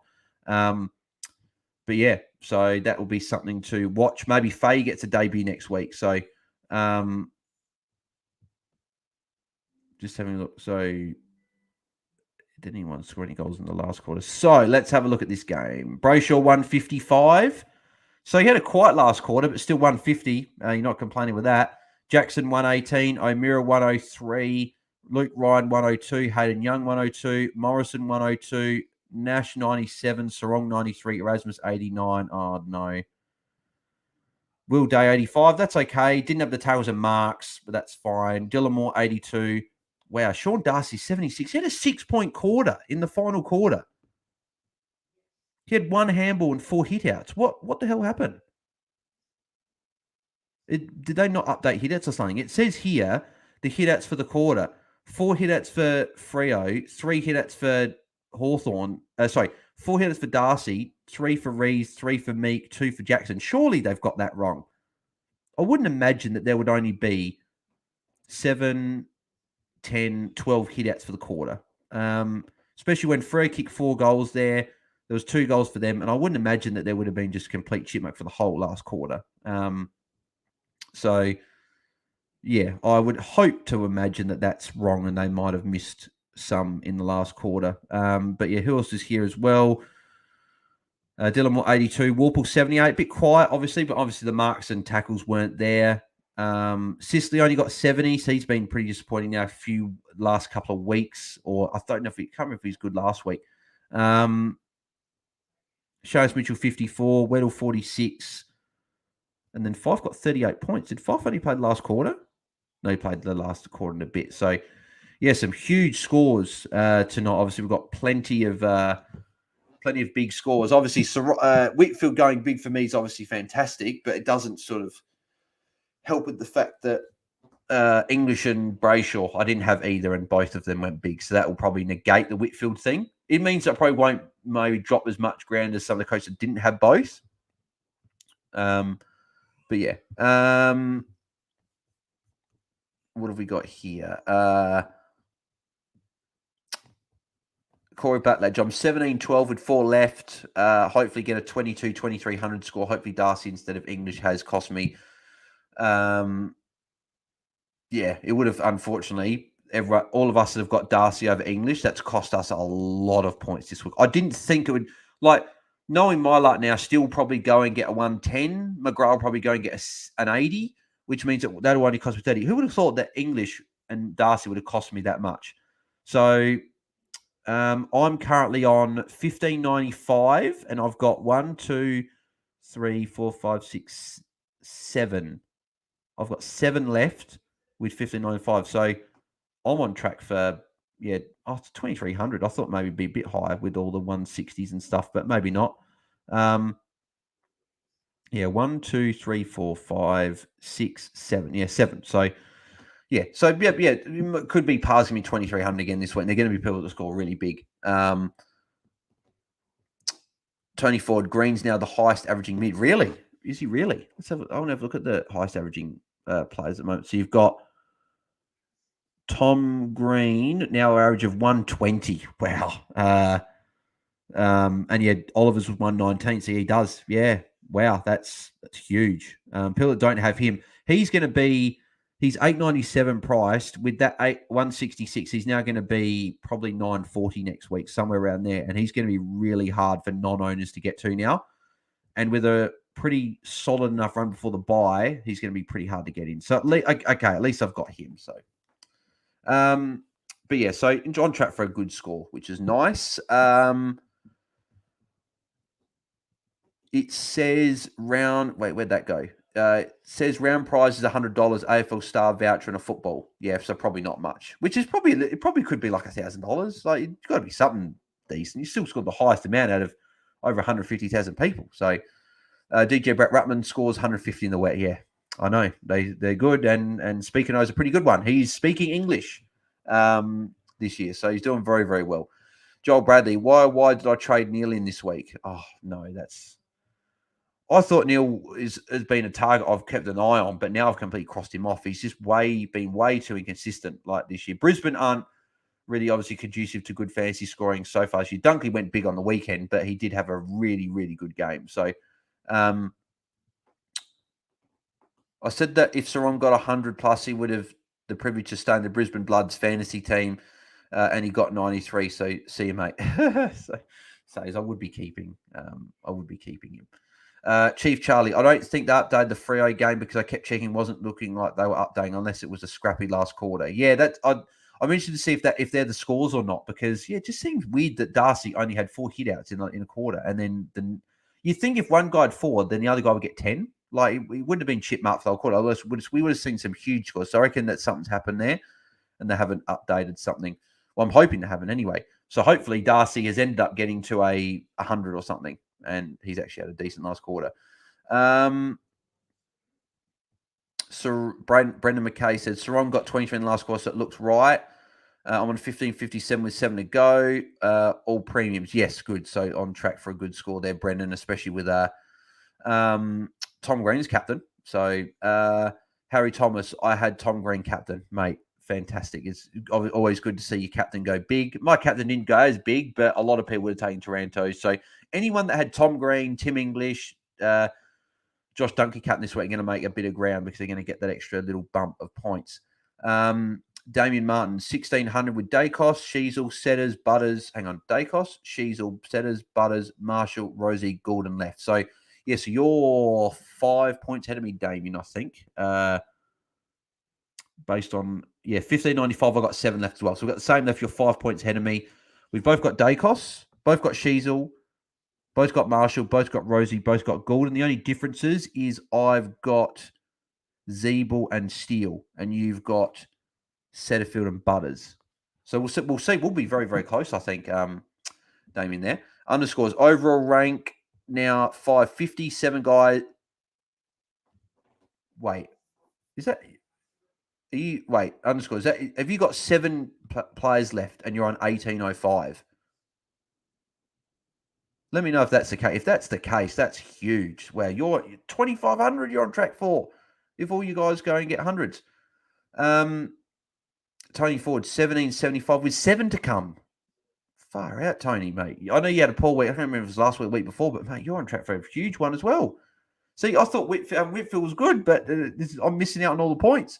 Harry Thomas, I got a lot of money in the bank. Should I go Philippe to Taranto or go someone cheaper? If you can get Taranto, you get Taranto. He's been awesome. So just depends if you can do anything on the other end. If you can maybe do 2 upgrades instead of just the one big one. Chief Charlie thought about captaining English, but was happy with Taranto's 117, and that made me lose my matchup. Rip. Oh, is it already done now? Oh, that sucks. And it was the right decision.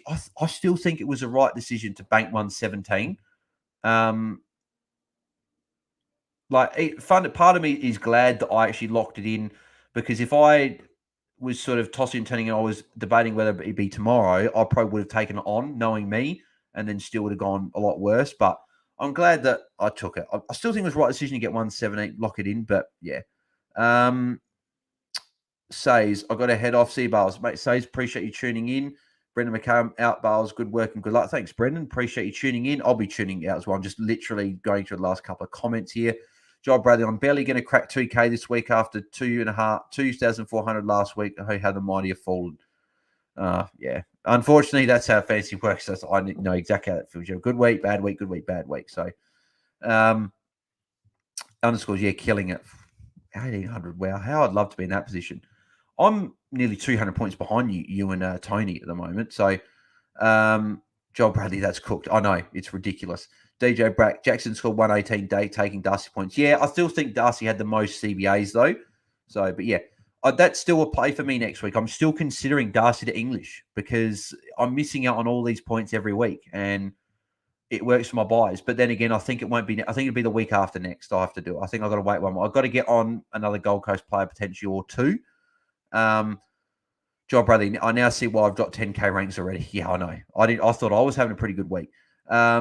Underscores, main thing is the only rookie I've got in field is Ashcroft, and if you count Sheasel. I don't count Sheasel, so yeah, you've only got Ashcroft. Well, so you've really gone and got all the rookies off. That's fantastic. That's exactly what you want. So you're in a really good position underscores now. So you can really attack these last things. You never know. I remember James Shuckers last year was tuning in at the start of the year, and he was saying how good he was doing. So potentially it could be a guy that's going to finish half this year, and you could finish half this year underscores the way your team's looking at the moment. So hopefully you keep doing it and keep going well, mate.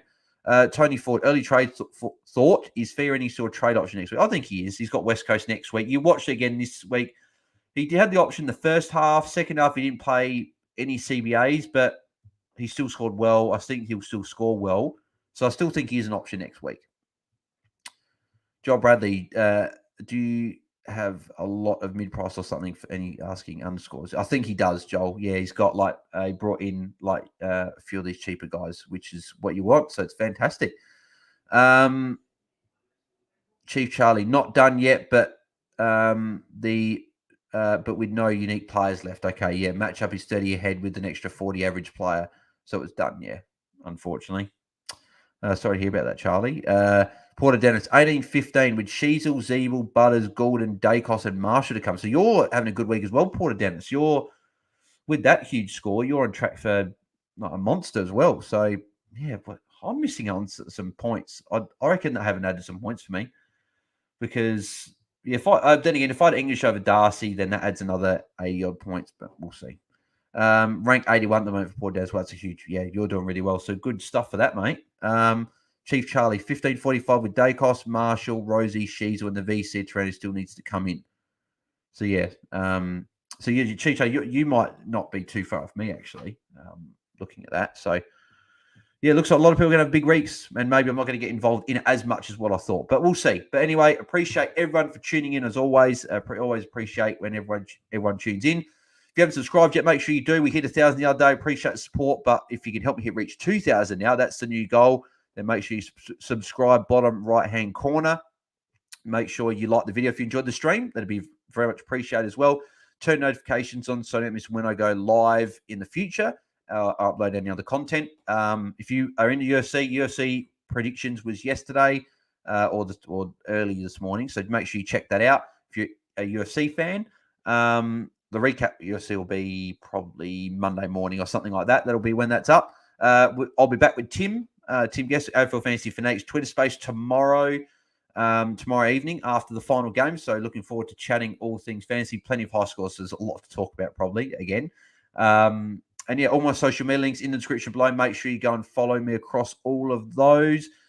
And yeah, as I said, as always, appreciate everyone's support and tuning into the streams. As always, it was good fun, and we'll be back. Let me have a quick look at what we've got next week. What's the Saturday night games? So we've got Brisbane, Essendon, Carlton Bulldogs. So probably Carlton Bulldogs again. That'll probably be the one we do, just because that's probably a little bit more fantasy relevant for people. So yeah, Carlton Bulldogs. So I'll see you guys for that one, but I'll obviously see you throughout the week for all the content stuff like that as usual. So thanks very much, everyone. Subscribe, like, follow socials, and we'll catch you guys in the next video. So I'm out. Thanks, guys.